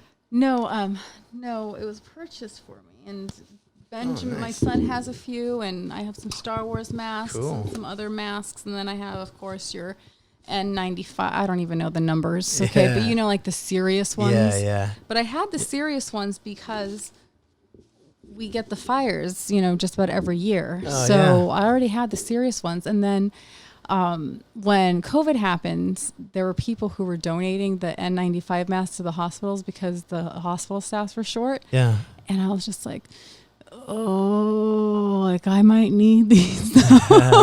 Like, Benjamin might need this. I was like, and there was that guilt there. Like, should I donate this to the hospitals? And then I thought, no, you know what? Hospitals have way more money than me. Yeah. Like they need to get a hold of themselves. You know, like for them to be short on these masks. Like, when was this? When were they short? Yeah, I guess in the very beginning of COVID, they were like, the hospitals are short on the proper masks. And so people were donating their masks to the hospital and buying the hospital's masks. And, again, like, the hospitals just have way more money than me. Yeah, absolutely. And not to mention that they do get like something like $6,500 for every person they diagnose for COVID-19. Have you heard of that? $6,500? Yeah. They get $6,500 for every person they diagnose with COVID? Yeah. That's very interesting. So to treat them? No, like they, just in general? Yeah. Okay. So, all right. So I'm like, first of all, I don't believe it's a hoax. I believe it exists. Yeah. But I have had friends that have had COVID and the hospitals have sent them home because they're like, you're not in an at-risk age group, we don't need to put you on a ventilator, so you can go home and ride this out at home. So they've gone home alone to not breathe and be in pain for 2 weeks. Wow. Yeah. It's like they've had a hard time, but because like they didn't have the ventilators or because they weren't in like the at-risk age group, whatever it was, like they've been sent home. Wow. So in my mind, if the hospitals are going to get $6,500, it should be to treat. Yeah. Not just to diagnose. It should be at least to like help these people, not just send them home. Yeah. And I understand that you don't want to be overrun, and I shouldn't judge. I'm not trying to judge in any way, but like this is news that I'm hearing the first time. I guess my reaction is like, I guess feeling for those friends who, one of them, somebody ended up dropping a cold air humidifier at her door, one of her friends, and she said that was like the only thing that gave her relief was sleeping close to that cold air humidifier. Like she was in pain. And how old was she?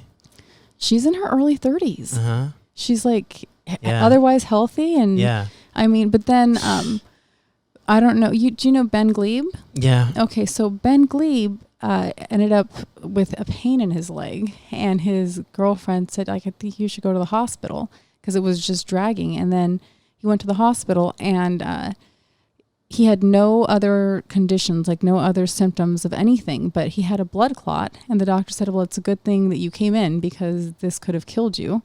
And they did a COVID test, and it turned out that he had COVID at some point, and that caused a blood clot. Wow. Yeah. So it's kind of scary to think that like you could just be like me and you and just like, I'm going to go for a hike tomorrow and I'll wear my mask, but I'll go for a hike and I'll be safe and I'll go home and I'll shower and I'll do the stuff that I'm supposed to do. But that he wasn't out there like willy-nilly doing a bunch of stuff either, but that you could catch this habit, not have any symptoms, and then all of a sudden like you could get something that could almost kill you, like a blood clot. So I don't know. Like, I mean, I do believe it's real. I believe that there are some things where I feel like it's been like we should have some questions answered by now, such as like the surface thing. Like in the beginning, they were like, okay, so we believe that it dies in the sun after 30 minutes. And if the temperature is, over something like, or, it dies in the sun, like this whole, like, so, and then they're like, maybe it doesn't die in the sun. Like, how hard is it to get a COVID patient to sneeze or cough on something and take it out into the sun and then test it after 30 minutes, test it after an hour? Like, we had so many COVID cases around the world. Like, we can't have done more testing on surface areas to figure out like if we really need all these Clorox wipes. Why? Because they don't know if the Clorox wipes even help or work. Well, the thing is, we know that it's airborne, right? Like that's where we're sure it's airborne, coughing, sneezing, all of that. But in the beginning, it was like if somebody coughs on something and you touch it, right? Like, can you now get it? Like the surface, like just touching a surface area. And so that's why, like, I mean, like I would like before we locked down, like I was taking Clorox wipe with me and like wiping down tables of Benjamin and I sat anywhere. And, but like I was kind of thinking by the midsummer, it was like, so we still have like wipes and hand sanitizer at our pool. And it's like, do I really still, like, doesn't it die? Have we figured out if it dies in the sun yet? Right. Because if it dies in the sun, then I don't have to like wipe this thing down. Right. Yeah. And before I put shouldn't we know just, I know that we're not going to know everything, but shouldn't we just like, it shouldn't be like, there still should not be so many questions surrounding some of the facets of this disease. Oh, wow. Yeah. There's a lot of questions still. There's still a lot of, and then I hear like some testing you might come up with COVID, but you're not in a contagious state anymore. You had COVID maybe before, so you tested positive for COVID, but you're not contagious.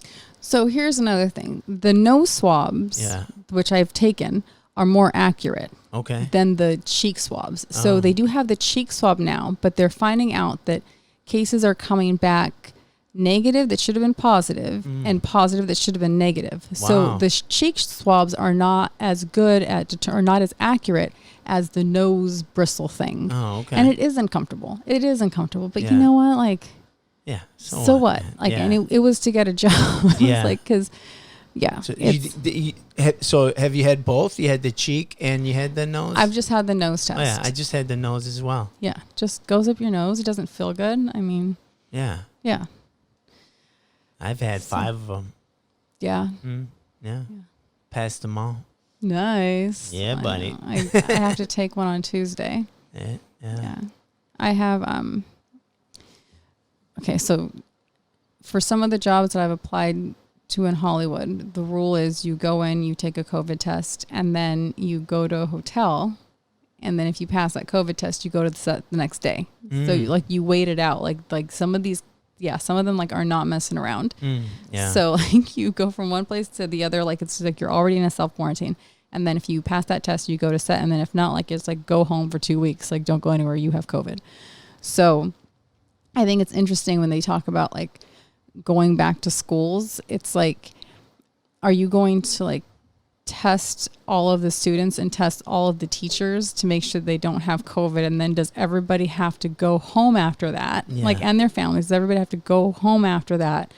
Stay in for like 2 days, like not touch it. Like, how are you guys going to do it to keep the kids and the staff safe if Hollywood is doing it in such a strict way to make sure that like nobody gets COVID? Like they can't get sued for like COVID, you know? It's like, I don't know. It's a crazy time. I don't want to think about that right now. Here, no. You want to see something? Hold on. I want to show you. Okay. So that's not one of the pictures.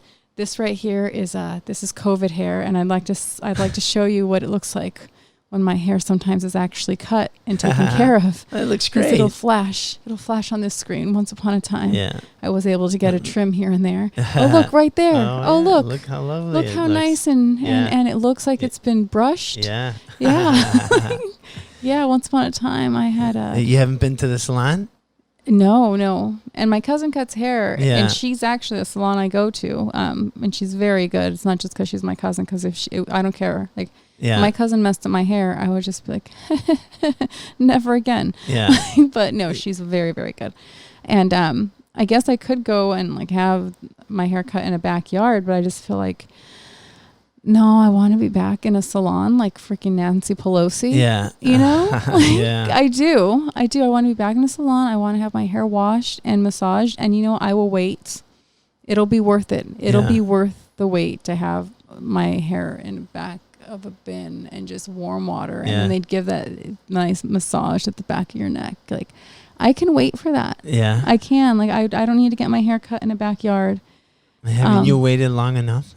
Yeah, you know, no, because it's almost like that bonus of like when everything is safer and I can go into a salon and I can get my hair blown out and just like, it's really a treat to go to the salon. And I don't really need to rush that treat. And I don't need for my cousin to go back to work to like rush the treat, you know, but I mean, I really do have.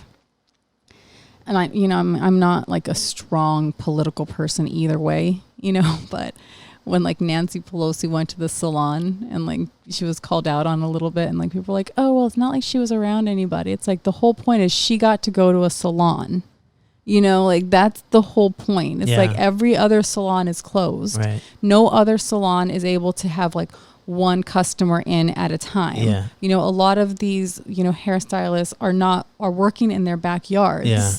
And they're following the rules, Yeah. and so should the people who are out there making our laws. Right.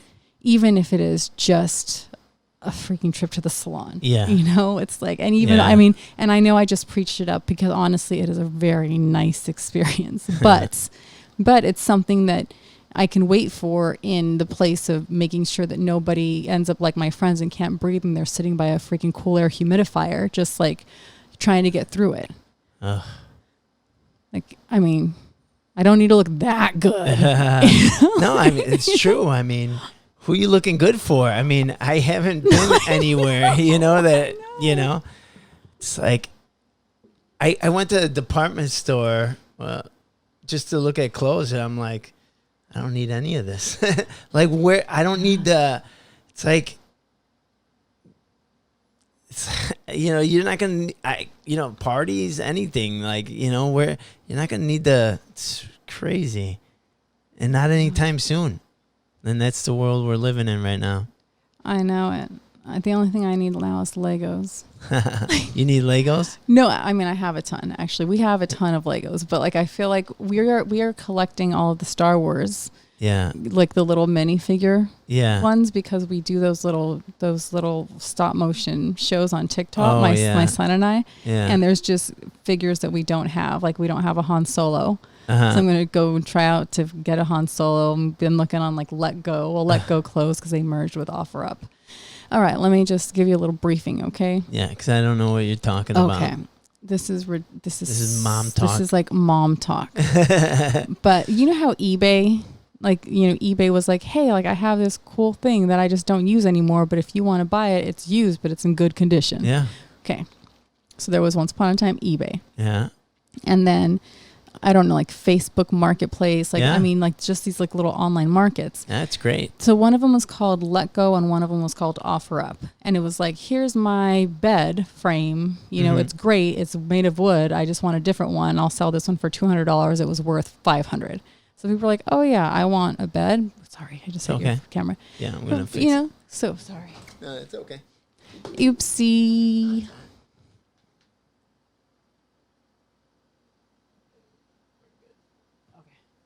Sorry, Eric. It's all good. You talk with your hands. I know. That's why I'm holding them like this now. We also pray like.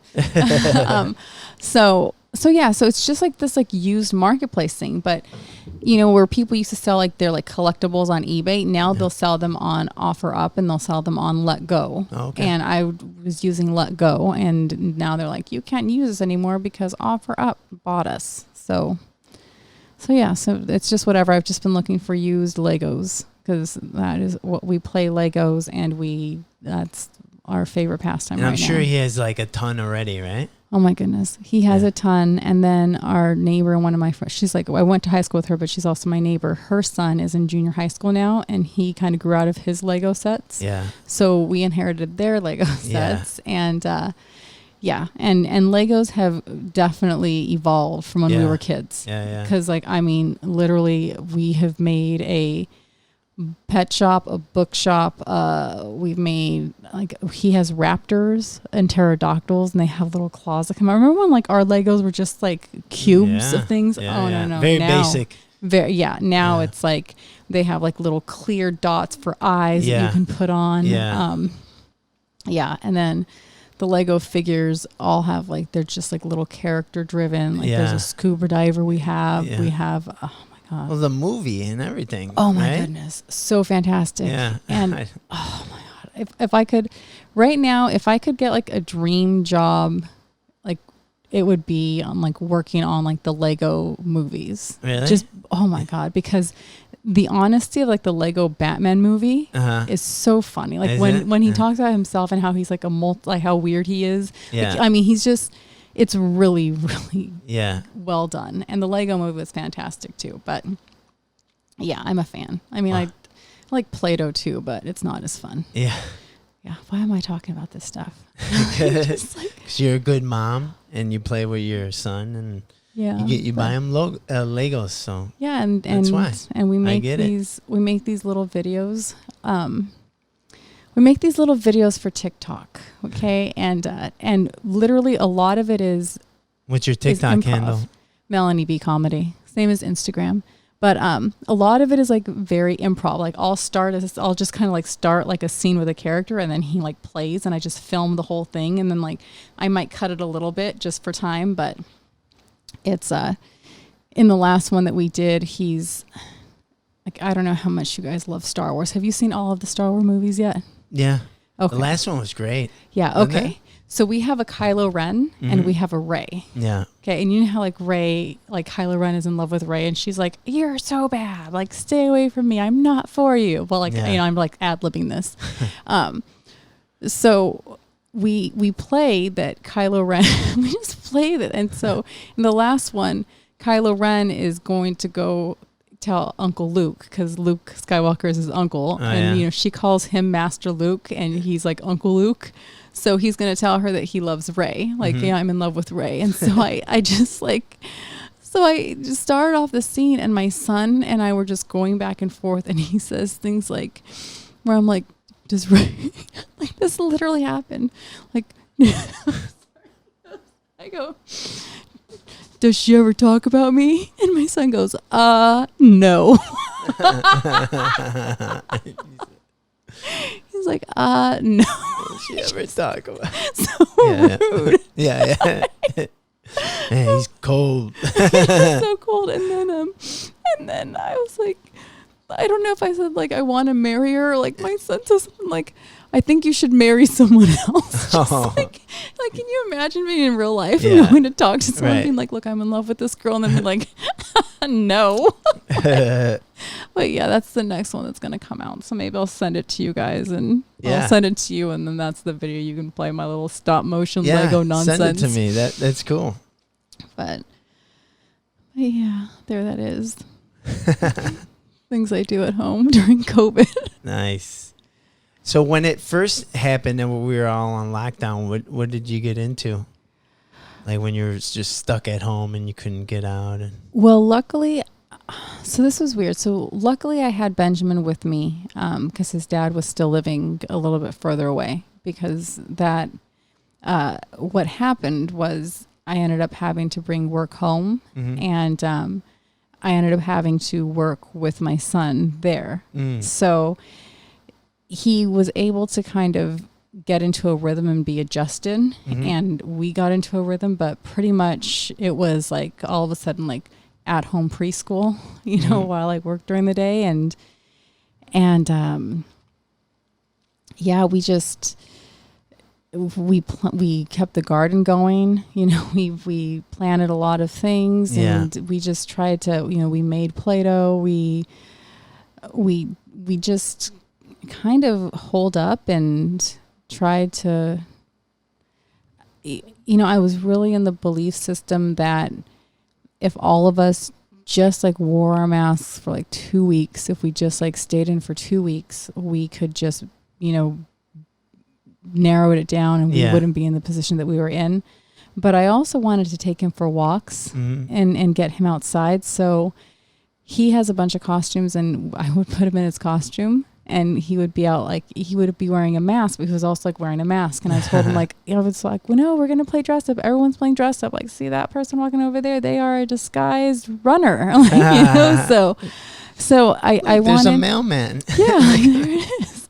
So, and he was kind of, he was little enough, and I felt like it was going to be short-lived enough where I didn't have to make it as serious. Yeah. And then when it started to be like, oh, this is going to last longer than 2 weeks, then I had to explain to him like why we couldn't play with our friends that are our neighbors right now, and why we weren't playing with Nick, who is, someone who Benji calls his brother.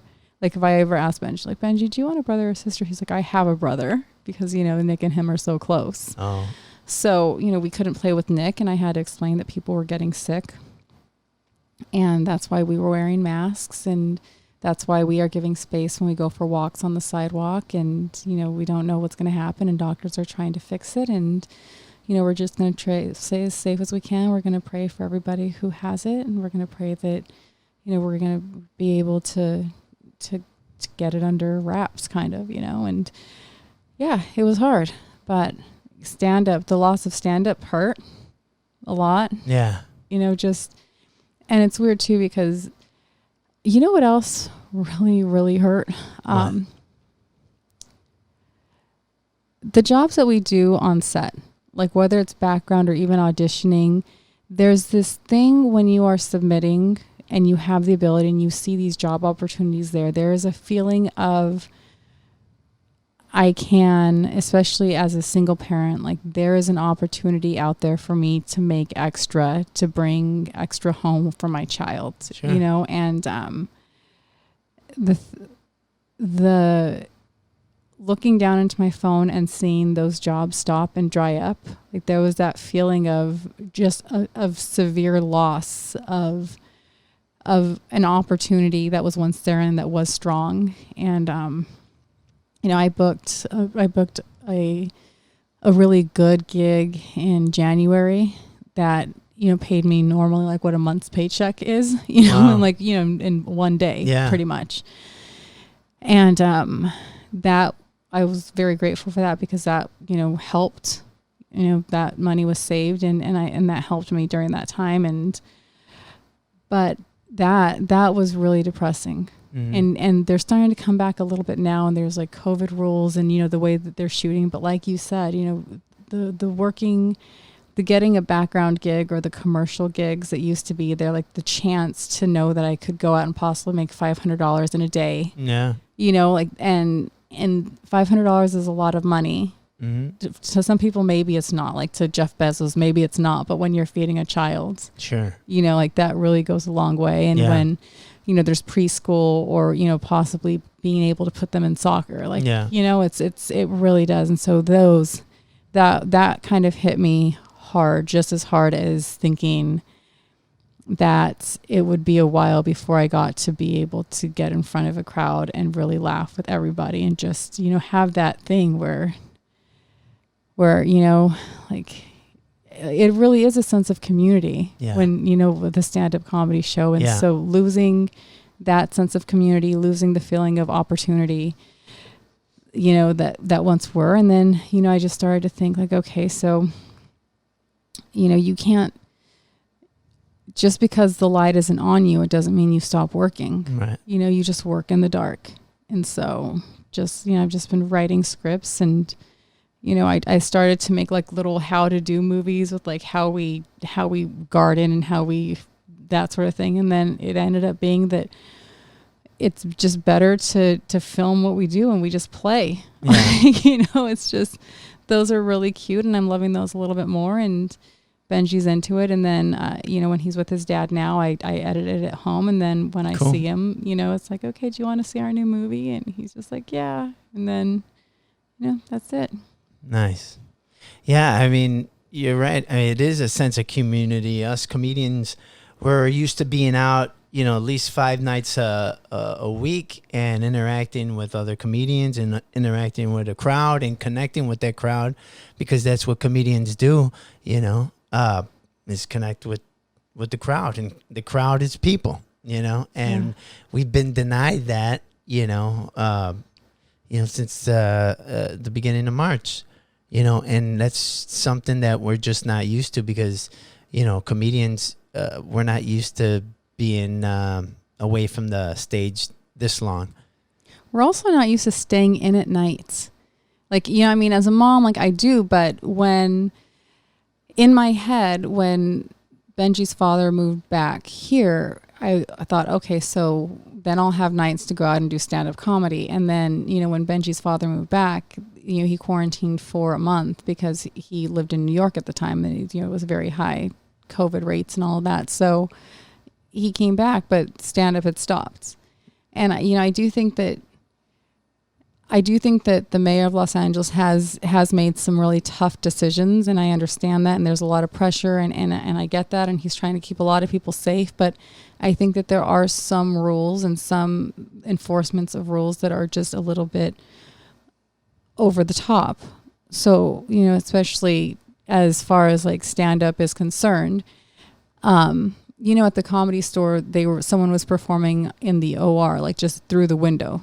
Just through through a window, right? Like, so they're inside, everybody's outside, and the sound was just running on the patio, and they shut that down because they were like, no, you can't have any live performances. I mean, it's just like, who is at risk? So it's just very, and it's a little, like, that's a little much. And as far as like, you know, I mean, I just started an outdoor comedy show this past week. And every comedian is going to have a different mic. Yeah. So I Clorox wipe the cord and the mic stand and everything. I Clorox wipe the seat just in case they put something on the seat. Like just touch the seat because like surface area. Yeah.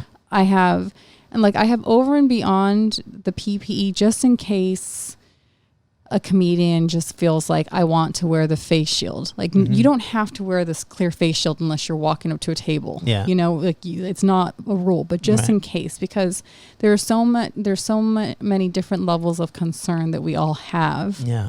You know, based on our health.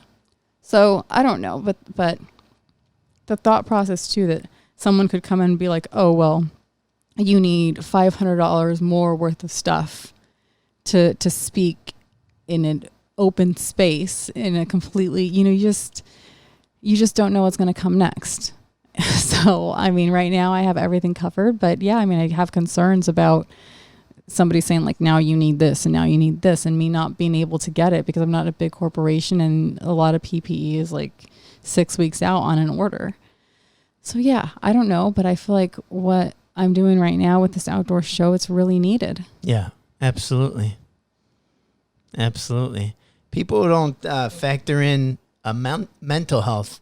And yeah, you're keeping a lot of people safe by staying at home and, you know, not getting in big crowds and stuff like that. But, you know, people's mental health is being affected. And that could be just as dangerous as this virus. Yeah. Because, you know, the suicide rates are going up. And, you know, comedians don't need any help, you know, in that department, unfortunately. Yeah, we have a high rate of depression. Or just like, yeah, it's just, I mean, because we're constantly evaluating what we're, you know, what we're talking about and what's out there. What made you get into stand-up at such a late time in your life? I mean, that wasn't late, but... I was retired from life at that point, and I thought, why not try something new? No, that's not. It kind of is like that. No, that's not what it was. It's a little dark, but a lot of what we're talking about is. Okay, so yeah.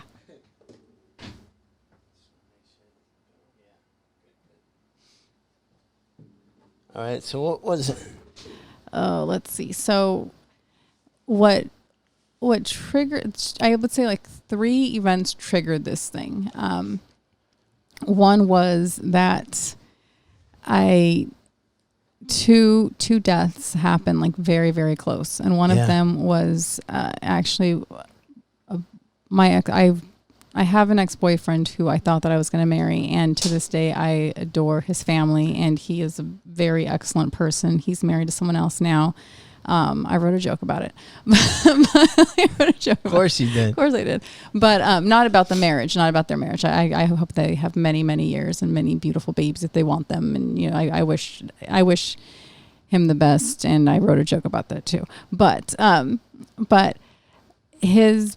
someone that was very close to someone that he considered a brother and that I knew very well was 22 years old, and he got in a motorcycle accident.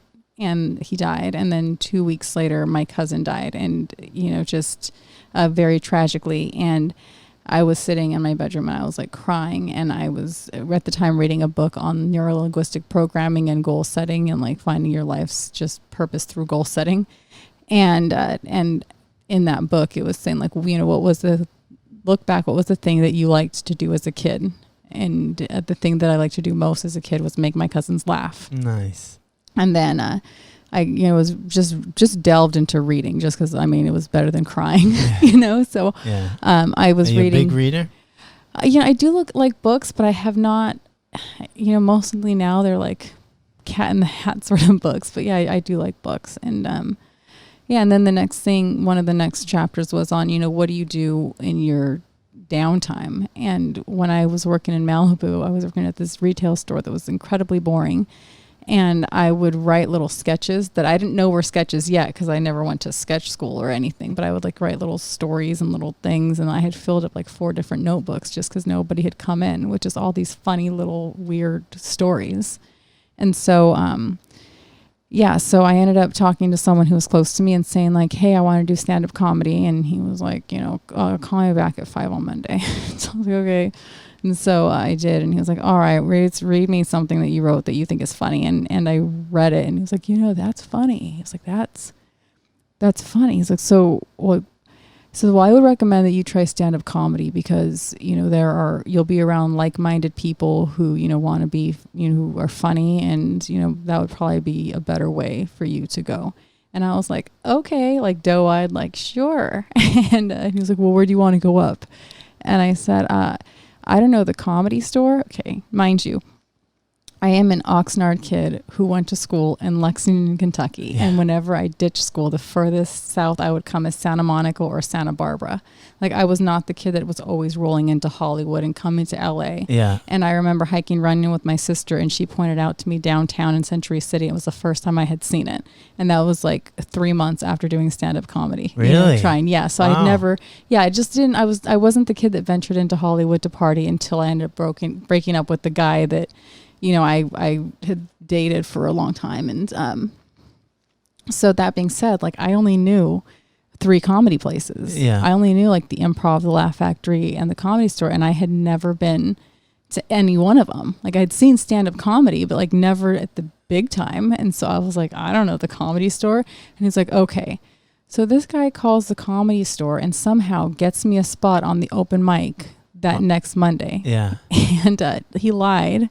He lied and was like, my cousin from Philly is a great stand-up comedian. I think you should put her on one of the shows. And at the time, I think like Dean was the manager, and Dean was like, and I mean, he just like bullied my way onto that stage. And so like, I show up like to the Comedy Store. I've never been there before. There are all these comedians on the patio. And I was like, hi, I'm supposed to talk to Dean. I'm supposed to go on stage tonight. And like, they were like, yeah, right. And I was like, no, yeah, like just so innocent, like not knowing anything about how it all went down, how these are comedians that have been working at this for like 6 and 7 years. Some of them are like me, like just dumb, they'd never done it before. And they're like, I'll just try at the Comedy Store. And that was me. And I was like, okay. So I invited a couple people that I knew to go to this thing, because I was like, I'm going to go up on stage at the Comedy Store. And I was like happy as could be. And again, like just really, really green and naive and not knowing at all. Yeah. And I started and like nobody laughed at the beginning, and I just kept on going with what I wrote. And then like the last minute people started laughing, and it was like on stage in the OR at the Comedy Store on a Sunday night open mic. And when they started laughing, I was like, that was the moment. I was like, this is what I was meant to do. Wow. I'm going to make this happen. That was your first time? Yeah. Wow. That's amazing. Yeah. In the OR? Wow. Yeah. That was your first stage. Yeah. Kind of. Yeah, pretty much. There was a time in this is different. Mm-hmm. When I was in college, I worked at a college bar in Lexington, Kentucky. Mm-hmm. And we used to have a Tuesday night comedy show that would pack the house. I mean, it's like now, like I would love to have done that stage now. Like even now, I'd be like, what? Like, will you let me on that stage? Because it is just a fantastic, fun night, Tuesday night comedy. Yeah. And one night the comedians were running late, and so the boss says, Baldonado, get on stage and tell some jokes. Because I was the weirdo who read the back of the Playboy magazine when I'm at different boyfriends' house, and they have the Playboy party jokes. Yeah. And in my head, I like just remembered all of these jokes that I hadn't written, right? Yeah. So I get on stage to tell these Playboy party jokes. And like, they're not my jokes though. Yeah. But I mean, obviously I didn't really have a fear of being on stage, so that was the first time I was ever on stage, like in a comedic sense, but it wasn't like my risk, because these were jokes that had already been written by other people in Playboy. Did you bring the magazine up, or did you I wish I had it. No, I would just memorize these jokes from the Playboy party jokes, just because I just thought that they were really funny. And but you want to hear something like really, really interesting? Yeah. Is that not until I had done stand-up comedy for a while, like I didn't tell anybody except for one person. I didn't tell anybody in my family that I was doing stand-up comedy until I had been doing it for a year. Wow. So then I was like, okay, I think I can start telling my family that. But besides my sister, my little sister knew. My grandmother, the one that I tell jokes about, she has had this little book that she writes jokes in that she thinks are that she hears that she thinks are funny. Yeah. And she like goes and she like the same way that people like take notes on like their wines and stuff. Yeah. She has had this little book for years. That's amazing. Yeah. So and she never knew about this. Never knew about it. Wow. But yeah, so she has like all these little jokes written of like jokes that she, like the ones that come in like Women's Day, if there's like a joke in there, and she's like, oh, I like that. Or like AARP. I don't know what she reads, but it's like, so it's genetic. I guess, yeah, like it runs in the family, and she'll crack little jokes too. Mm-hmm. Like, I put on Instagram, they were doing this thing on TikTok, like pretend you're an influencer, like in front of your spouse. Did you see those? No, that sounds funny though. It is so funny because the person will be like filming their spouse, but they look like they're talking to the camera, being like, okay, so I'm getting my hair done this way. I know you have been asking about my highlights. And like the husband will be like,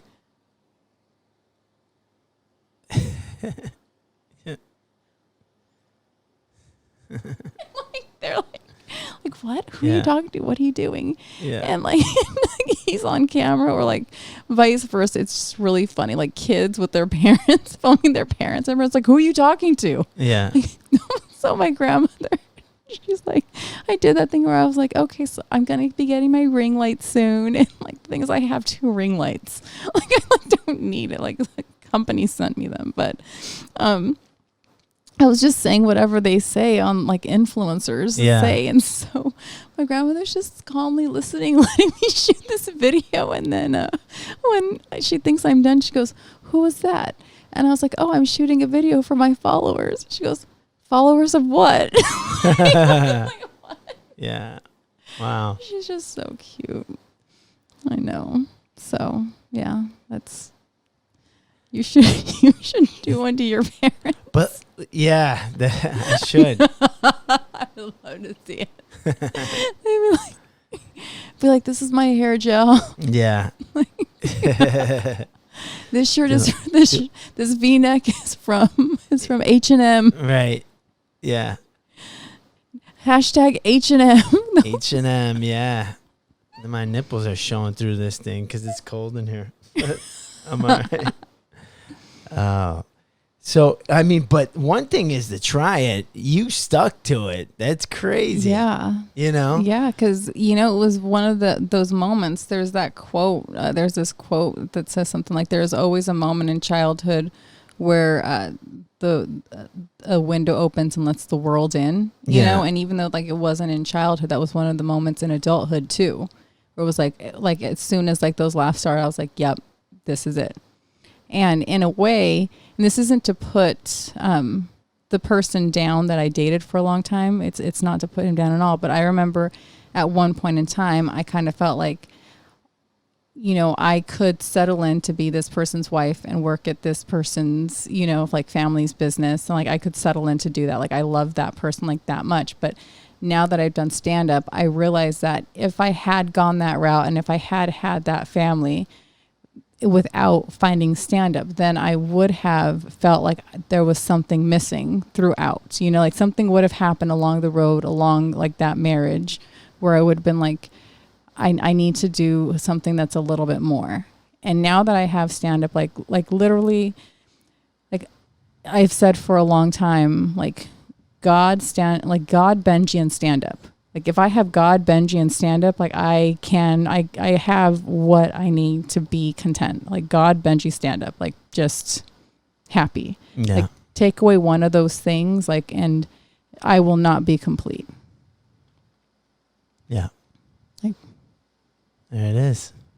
And I mean, that's just great. I mean, like I said, like one thing is like starting it or doing it once, but to continue doing this is just, I mean, that just says a lot about you. Oh, thank you. Yeah. Yeah. No, absolutely. You too. You've been doing it longer. Yeah. But, you're a beautiful woman and it's a male driven, Yeah.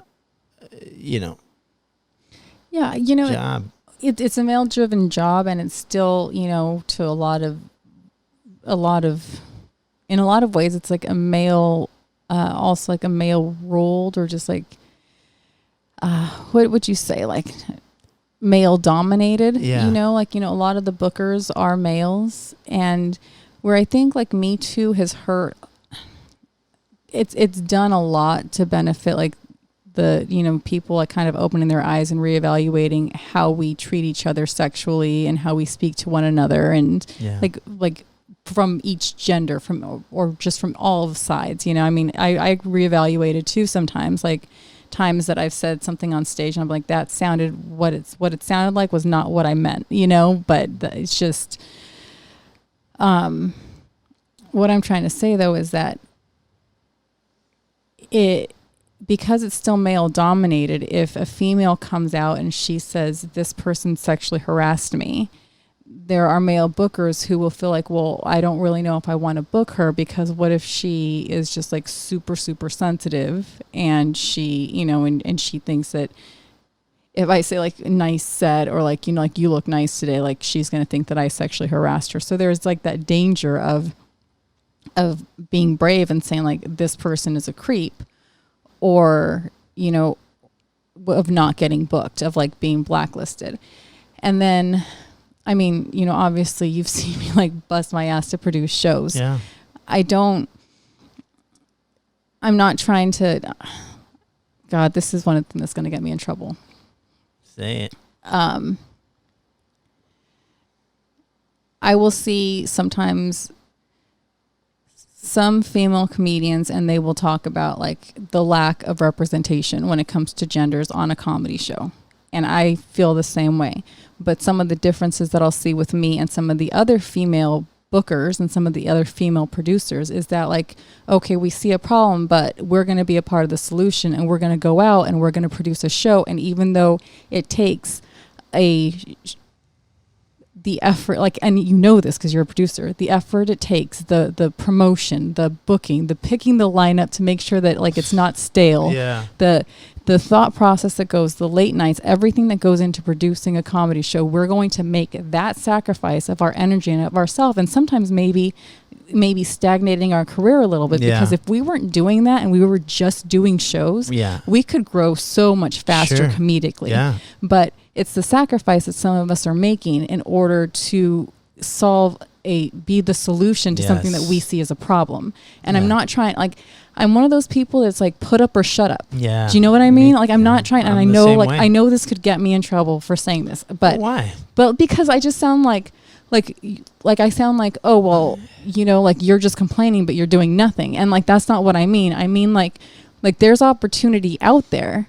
So yeah, there is a problem. I'm not denying that there's a problem. There is a problem with representation on a lot of like the big shows. However, it doesn't mean that you can't get out there and be a part of the solution and go do it. Yeah.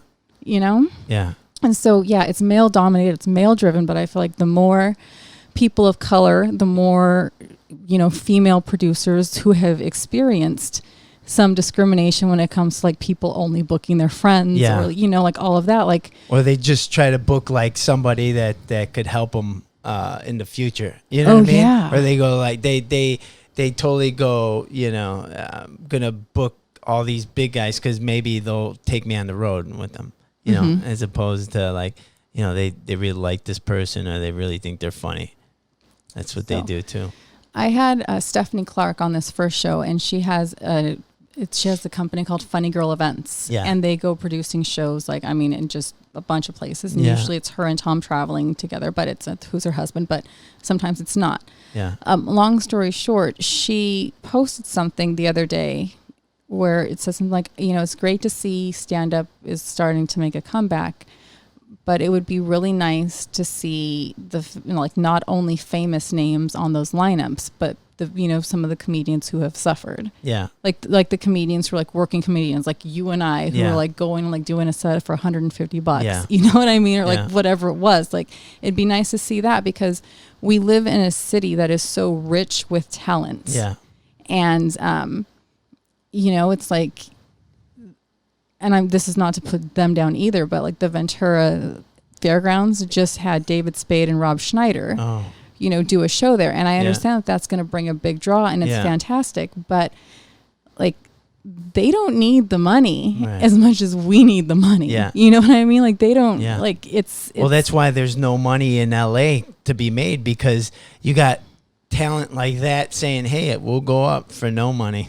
just because we could afford not to get paid. Yeah, that's a problem too. And, you know, I mean, my goal is for this show to like get some merch, sell some t-shirts, make sure that the comedians are all paid something and it's not completely out of mine and Benjamin's savings, you know? Yeah. But like part of it too is that this thing, if some of the positive things come out of COVID happening, it's like I'm hoping that people look back and they realize what they've taken for granted in terms of what we had before. I mean, people literally. Won't. Well, I hope think they do. might. You know, I think they might because I'm it's like optimistic about that. People in Los Angeles were so accustomed to free shows at the Dime and at like these really cool places. And it was like, oh, Wednesday night, we're going to go see this free comedy show. Yeah. And then you would have killers like Adam Hunter. Yeah. You know, it's like this free thing. And like, yeah, it like makes the bars money and it makes this. But in reality, like if the comedy is worth it to where if you were like, okay, yeah, like they're $10 drinks, but it's also $10 a ticket to come in. Like people, because people aren't used to paying for it. Yeah. Then they're like, oh my God, $10 a ticket. But if you're like, you're going to see world-class entertainment inside, it's $10 a ticket. Yeah. Like now people might be like, yeah, you know, I remember when we used to have stand-up comedy and yeah, it is worth $10 a ticket, you know, for a place like the Dime. Yeah. Like, you know, my ticket price is $22 and I believe that it's worth it, a $22 thing. You don't have to drive into Hollywood and pay for parking and all of that. It's outdoors. I invested in that PPE, all of the mics. The restaurant invested in like everything it could to stay open during this time. Like, yeah, it's $22, but like if there's one night of the week you're going to go out, you're going to have a great experience and you're going to go home and you're going to be helping people who've been out of work for 6 months. Yeah. Yeah. Not to mention laughter heals. Yeah, totally. There's no doubt about that. Yeah, I agree. That's great. I really admire you because I've seen you, you know, pretty much from the beginning, and you have been a go-getter, and you've done it without stepping over people and without throwing anybody out of the under the bus, and just through hard work and you know, being ambitious, and it's just been beautiful to see. Oh, thank you. Yeah, I mean it. And you know, you've always, you know, booked me and always you know, returned, you know, kind of like the favor, because I mean, I feel like giving something in return when somebody gives me something. Like even if they don't give me something, I feel, you know, if they're a good person, I like to give them something, you know, and us as producers, we get to do that, right? Yeah. Yeah. Not to mention, you know, book some really, you know, hilarious, you know, people that we're friends with, you know? Yeah. And it feels kind of like, you know, when we were talking earlier and we were naming comedians, like, oh, do you know this comedian? Do you know this comedian? When you've been doing it for like 11 years, if you count it all from the start, but also for this long, you just meet so many people along the way, and then some people like move and they scatter to the wind, or like they're in New York now, or like they're going to come back, and you know, this whole thing. But you end up seeing somebody sometimes you haven't seen in over a year, and it feels like yesterday, and like there's no animosity, like where have you been, why haven't you called me? Like it's not that. It's like we have an understanding of, yeah, we're gonna lose as we go on these crazy roads through comedy. Like, you know, at some point we're like not gonna see each other, and then one day we're gonna rendezvous at the Improv for some reason, and like it's just love. It's pure love. And where have you been? What have you been doing? And like colleges, what have you been doing? Like I've been producing. Yeah, you know, just it's something that it's a really beautiful thing to have, and I'm grateful that I do. Yeah. Yeah. I love that. And I hope people are grateful when things come back, because I remember when this first shut down, and, you know, because us as producers, I'm sure you've booked, you know, comedians that showed up to your show, and maybe they're a little ungrateful, you know, and maybe they, kind of like just seem like they don't care, or they, you know, act unprofessional, or whatever the case may be. Maybe they're just taking that spot for granted, and there's a lot of people that would love that spot. Yeah. A lot of comedians that wouldn't take it for granted. A lot of comedians that would be a lot more professional that didn't get this spot. So, you know, I really hope that, you know, comedians do come back with a sense of gratitude, because I feel the same way as you. I've always been proactive, and I said, you know, I'm going to be the solution to the problem, you know, and I'm going to put on shows, because I believe, you know, I've always been kind of a, you know, I've always had great parties, you know, just, I guess from being a DJ, you know, like, you know, we know what a good party is, you know what I mean? So, and then, you know, me kind of being an apprentice at the Ha Comedy Club and just doing whatever it takes to get on stage, and, you know, exchanging, you know, DJing services for stage time, you know, or whatever, you know, bartending services, whatever, you know, that they needed. You know, I was there for them, and then I got stage time in return. So I got to see what it takes to put on a good show, you know, and that's pretty much how I started, and that's how I came up. So, and then, you know, I basically took over booking for, you know, a couple of days out of the week, and it turned out to 4 or 5 days out of the week where I was booking comedians over there. And so I know what it takes to put on a good comedy show. And, you know, I just, you know, I hope this thing has taught a lot of people that, hey, you should be grateful for the spot, and you should be grateful for what we do. We do stand-up comedy, and we're making these people laugh, and we need that more than ever right now. Mm-hmm. You know, we totally need it more than ever. And then, you know, especially me, because then I got into the real divey bar scene, you know, as far as producing a show, because I'll do a show anywhere. Well, a lot of these shows were, you know, placed on my, you know, on my lap, because a lot of other comedians couldn't do it. So they're like, hey, Eric, you know, just, you know, take the show over. So I did. So I got into a lot of, you know, places that I probably normally wouldn't, but I don't continue doing something I don't like. So if I'm still there, it's because I love it, you know? Here's something, though, that I have to say about at least 2 of your, because I've done quite a few of your shows at different venues. There is a show, Stand-Up in the deep San Fernando Valley is one of the best training grounds you will ever have in anywhere. And I know that, like, New York's a hard place. I know that Boston is a hard place because, you know, of the legends that have come out of there, and also, like, the people are, like, a little bit more gritty sometimes in some areas. But North Hollywood is pretty gritty. Flipping North Hollywood, the deep San Fernando Valley. Yeah. Like, there are people that have been sitting at that bar since 3:00, and your show is at 9:00. Yes. And, like, the thing is, like, oh yeah, like and they're like, they have every reason to pour their brains and everything else into the bottom of that shot glass, and they weren't there for stand-up. So you have to win them. And then you're competing with the Laker games that are on the TV in front of people, and, you know, Dodger games, and, like, you have to, or just anything. Yeah. You have to win the audience, and it is the toughest place. But there's a place, the place in Burbank, what is it called, where there's, like, pool tables in the back? Yeah, the Park Bar? Yeah, the Park. That's a really tough place, because they'll just be shooting pool, and everybody else, like, let's say that you get everyone quiet, like, oh my God, like, you've won, like, the audience. And I've had that moment where it's like, I've, like, everybody here in the front and on the sides, like, I'm in it, like, I'm on a roll, and then all of a sudden, like, you just hear the pool balls break, clank, like, break, and you're just like, oh my God. But clank.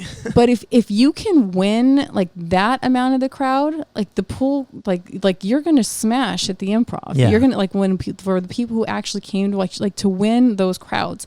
And then also the one in North Hollywood, where it's, like, so small and you can't park there after 10, but, like, you pack that little room, and they're like there are vatos there that I swear are, like, in rival gangs, and they just, like, put their tattoos, I guess, on like blinders against each other, because they're gonna watch some stand-up comedy, and maybe this is the night where they're, like, not gonna have the grudges. And, like, you could just, like, I mean, it's a tough room, but I mean, I've done well in there, and, like, I've left on cloud 9, because I have felt like if I could win this room, I can win any room. Yeah.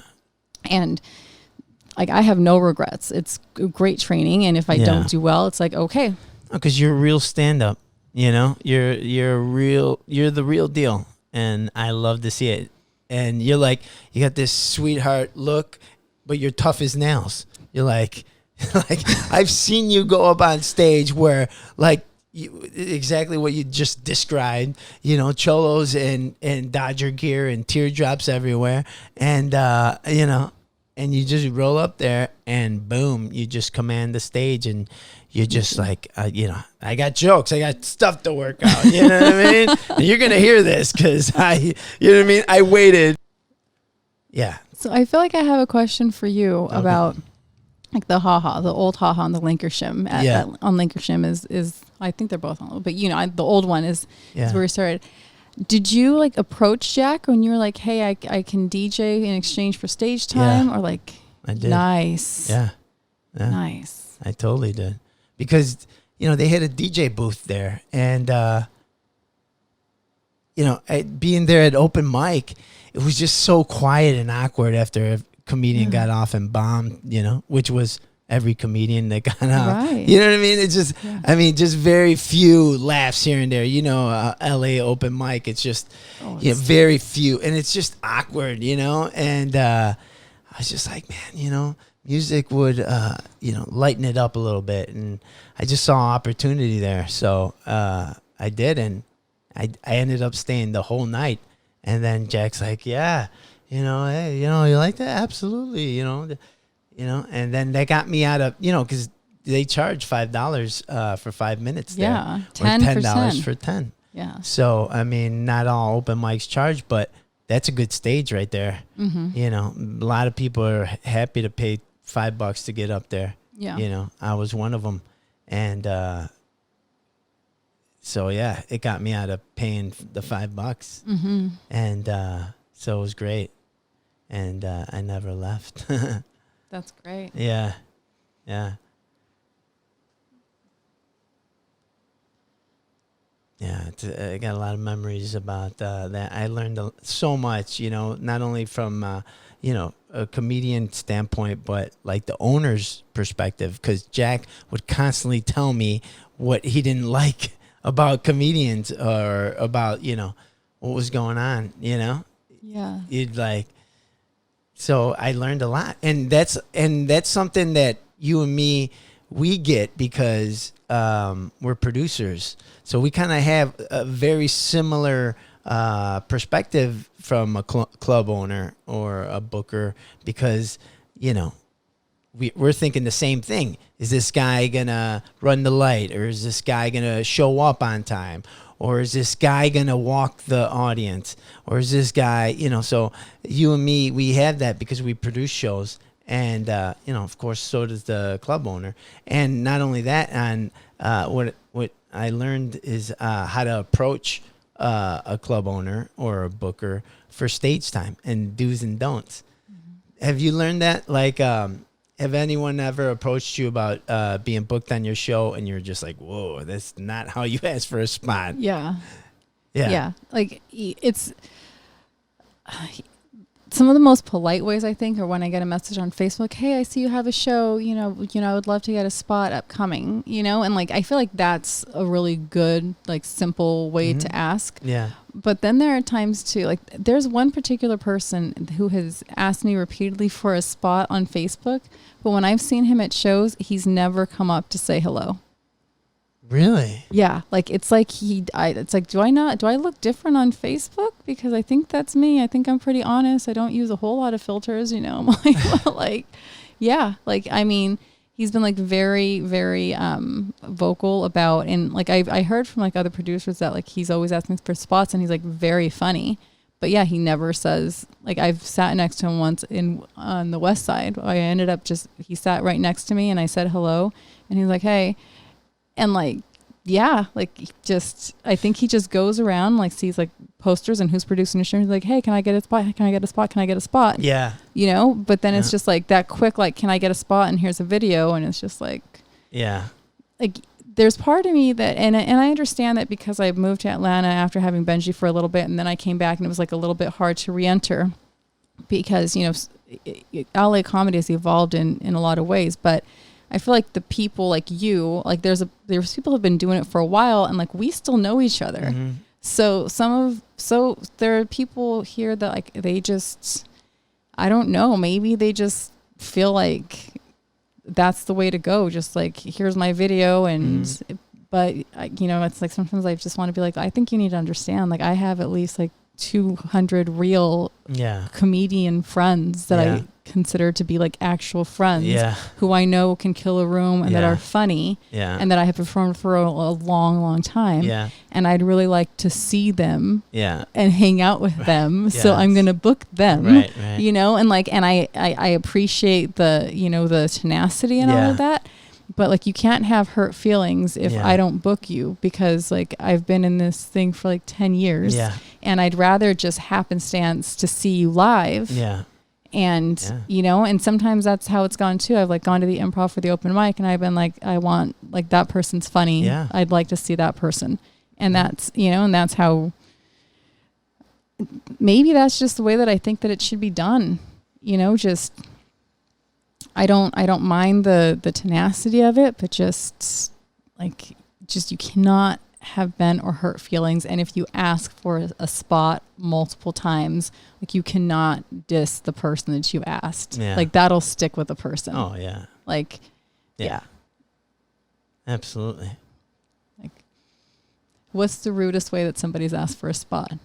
What? The one that gets me is like when they're like, hey, you know, if you ever need anybody for your shows, you know, let me know. And look at you laugh. Like, you just laugh. You just, cause you just know, I mean, that's what I do in my head. I'm just, anytime I hear that, and like, you'd be surprised how many times you hear that.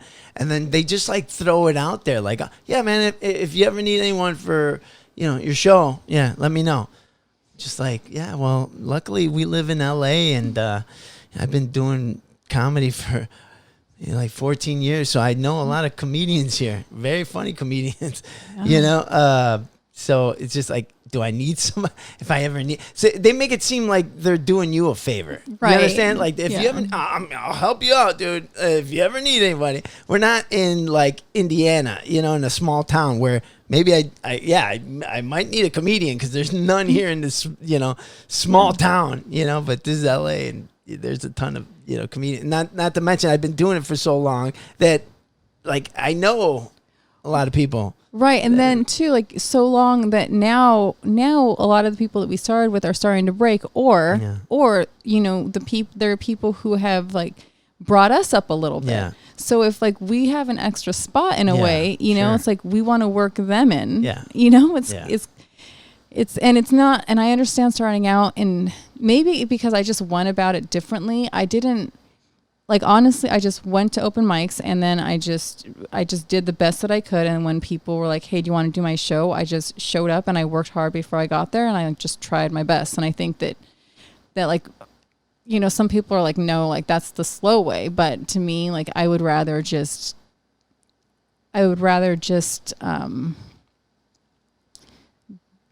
do it in a way where it's not a flash in the pan, you know, do it in a way where I feel like confident that it can last. And you know, I don't know. It! Just do it. Like that. Waiting to use that sound effect for a while. Just like, I don't know. Like, I guess I didn't make sense right now, maybe because I'm getting tired. But yeah, you need some chocolate. I need some chocolate. I need some more chocolate. Some caffeine.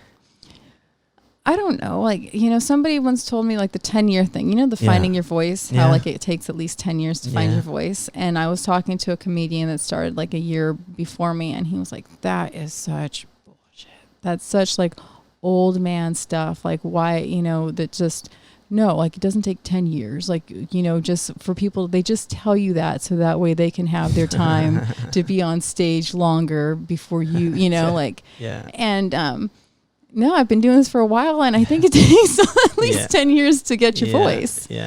That sounds like a rookie talking. Like, that's just, they're just trying to sabotage your success. It's all the man, dude, trying to keep you down. It's not 10 years, man. Yeah, like, you could do it in 3. Yeah. You obviously didn't read the 10,000 rule book. That's right. Yeah. The Malcolm Gladwell. Yeah. Yeah. It's great. See, I mean, that right there says it, you know? And yeah, I'm a firm believer of that, you know? Yeah, same. I mean, I went on stage for the first time in 6 months, and like jokes, I told a few bits that I felt confident in because like I just like they're like my rolling ones. And then on the third one, I was like, no, it's not coming. It's not coming. I know what's supposed to come, but what comes before this? And I just had to take a moment and be like, all right, this is it. Like, I mean, my pace was off, but like, you can't tell me that like after 3 years, you can just like, you know, be on a roll. Yeah. And then also like after a 6-month break, like you're just going to get back up there and be like, here's my hour. Yeah. You know, like, no. And I mean, I hosted that show too. And you know, that first spot is always hard. Oh, you hosted? Yeah, it? I hosted. So I just, backyard. People don't realize, especially the audience don't realize that laughter dissipates. All right. A comedian's worst nightmare. We don't want the laugh to dissipate. We want it to hit the walls, come back and hit the side wall and then hit you and like, you know, hit somebody's like, you know, glasses and bounce off of that. There's sound waves, there's laughter, and every joke that gets a laugh, we want it to stay there. We want it to last. We want it, all that stuff. You know, it's just like, we need that. You know, we need that laughter. Yes. Oh my God, this is music to my ears. I know. It's just Jesus. Like, I never thought I'd like a laugh track, but man, give me it. I miss it. And it's great because like you hear, you know, that's at least 20 people. When is there going to be 20 people? At your next show, that's where. Yeah, I mean, they'll have to sit apart, but yeah. And where can people buy tickets to your show? You know, I'm just going to have them at the door now. I put them on Eventbrite, but it just keeps on having error messages. Really? Yeah. Eventbrite's, you know, kind of, you know, it doesn't, why don't you put it back on Airbnb experiences? I could try that. Yeah, you should. Okay, I might try because that. I know they're still doing it. They messaged me about. You should put it on there because I used to do both Eventbrite and Airbnb, and I would sell way more tickets on Airbnb than Eventbrite. Yeah. Yeah. Oh, I might do that, but you know, we're just gonna do the tickets at the door for the next show, and then I'll try the Airbnb experiences. Right. And is there food and drinks? So there's a 2-item minimum. It's a 1-item food minimum, and it's also just a drink minimum. It could be a soda or it could be an actual drink. You know, I do want to. Can I spend a moment to talk about the venue? Let's do it. Okay, so the venue is called Tavern 101, and it's off the freeway in Agora Hills. It's like in between Chesborough and Canaan, but. This is a really, really cool thing. Last year during the fires, they shut down all the restaurants because it was too smoky. Like, I mean, everything was shut down and like just dangerous. The owner went and opened up his restaurant and fed all of the first responders and the firefighters for free. It's amazing. So they were like off fighting, you know, they were like being firefighters and first responders and like off fighting fighters, and they were hungry, and they could go and get this amazing prime rib chicken, like whatever was on the menu. He wasn't like, okay, so, you know, you can't have the steak, you can't have the tri-tip, but you can have, I mean, just whatever there was. He like fed them no charge.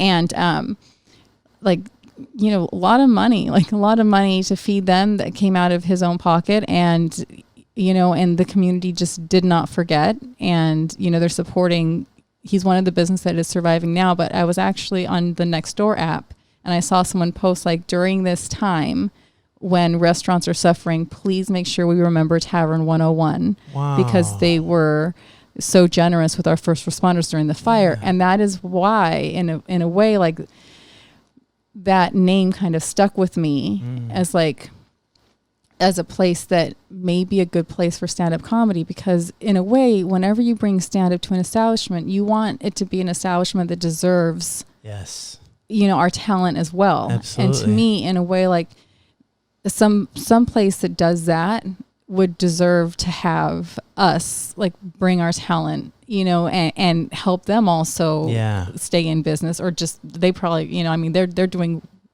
they're okay right now, but I Because just they have an outside patio. yeah, they have the outside patio, and then they also made a second patio in their normal parking lot. Oh, you know, wow. so they pushed it out a little bit, so they have more seating available. So they're doing okay, which is a blessing. You know, considering too that I think that if their business was one of the ones that closed after I read that post, it would just make me a little bit more depressed. Yeah. You know, but So it's yeah. a mom and pop place, right? Yeah. It's funny. Kira Sultanovich was on stage and she was like, I'm an immigrant. Anyone else an immigrant? And the owner raised his hand. Yeah. Like immigrant from Beautiful. Mexico. Yeah. Oh, just, my God. so That's yeah, beautiful. just, so I do want to kind of tout the place too, is just a great place. So, In you know, Agora if you- Hills. in Agora Hills. So like if you were going to, have a one outing a month where you spend $100, like hopefully it can Do it be at one a of these. mom and pop Yeah. place. Mom and pop, Local. come to a comedy show, Totally. help support comedians and, Yeah. get us a little bit of pay Yeah. again. And also an establishment that supported the people who protected our homes Yeah. and yeah. So That's great. Great. I'm glad you mentioned that because I love supporting, local businesses, especially ones like that give back, you Yeah. know, and they give back to the firefighters. That's awesome. yeah. Really, Totally. really great. And, Melanie, thank you so much for coming out here. Thank you And I'm so sorry I much. kept you past your bedtime. It's And okay. and I so much appreciate you. And I'm so glad that, I got to see you in person. Me too. It's just, Yeah. so it is great. Thank you so much. And I'll see you in October when I do your show. Yeah, for sure. Awesome. October the 7th. Yes. He's going to be here on October the 7th Yes. at Tavern 101 in Agora Hills. Get to see funny Eric Allegria. Yeah, be there. This is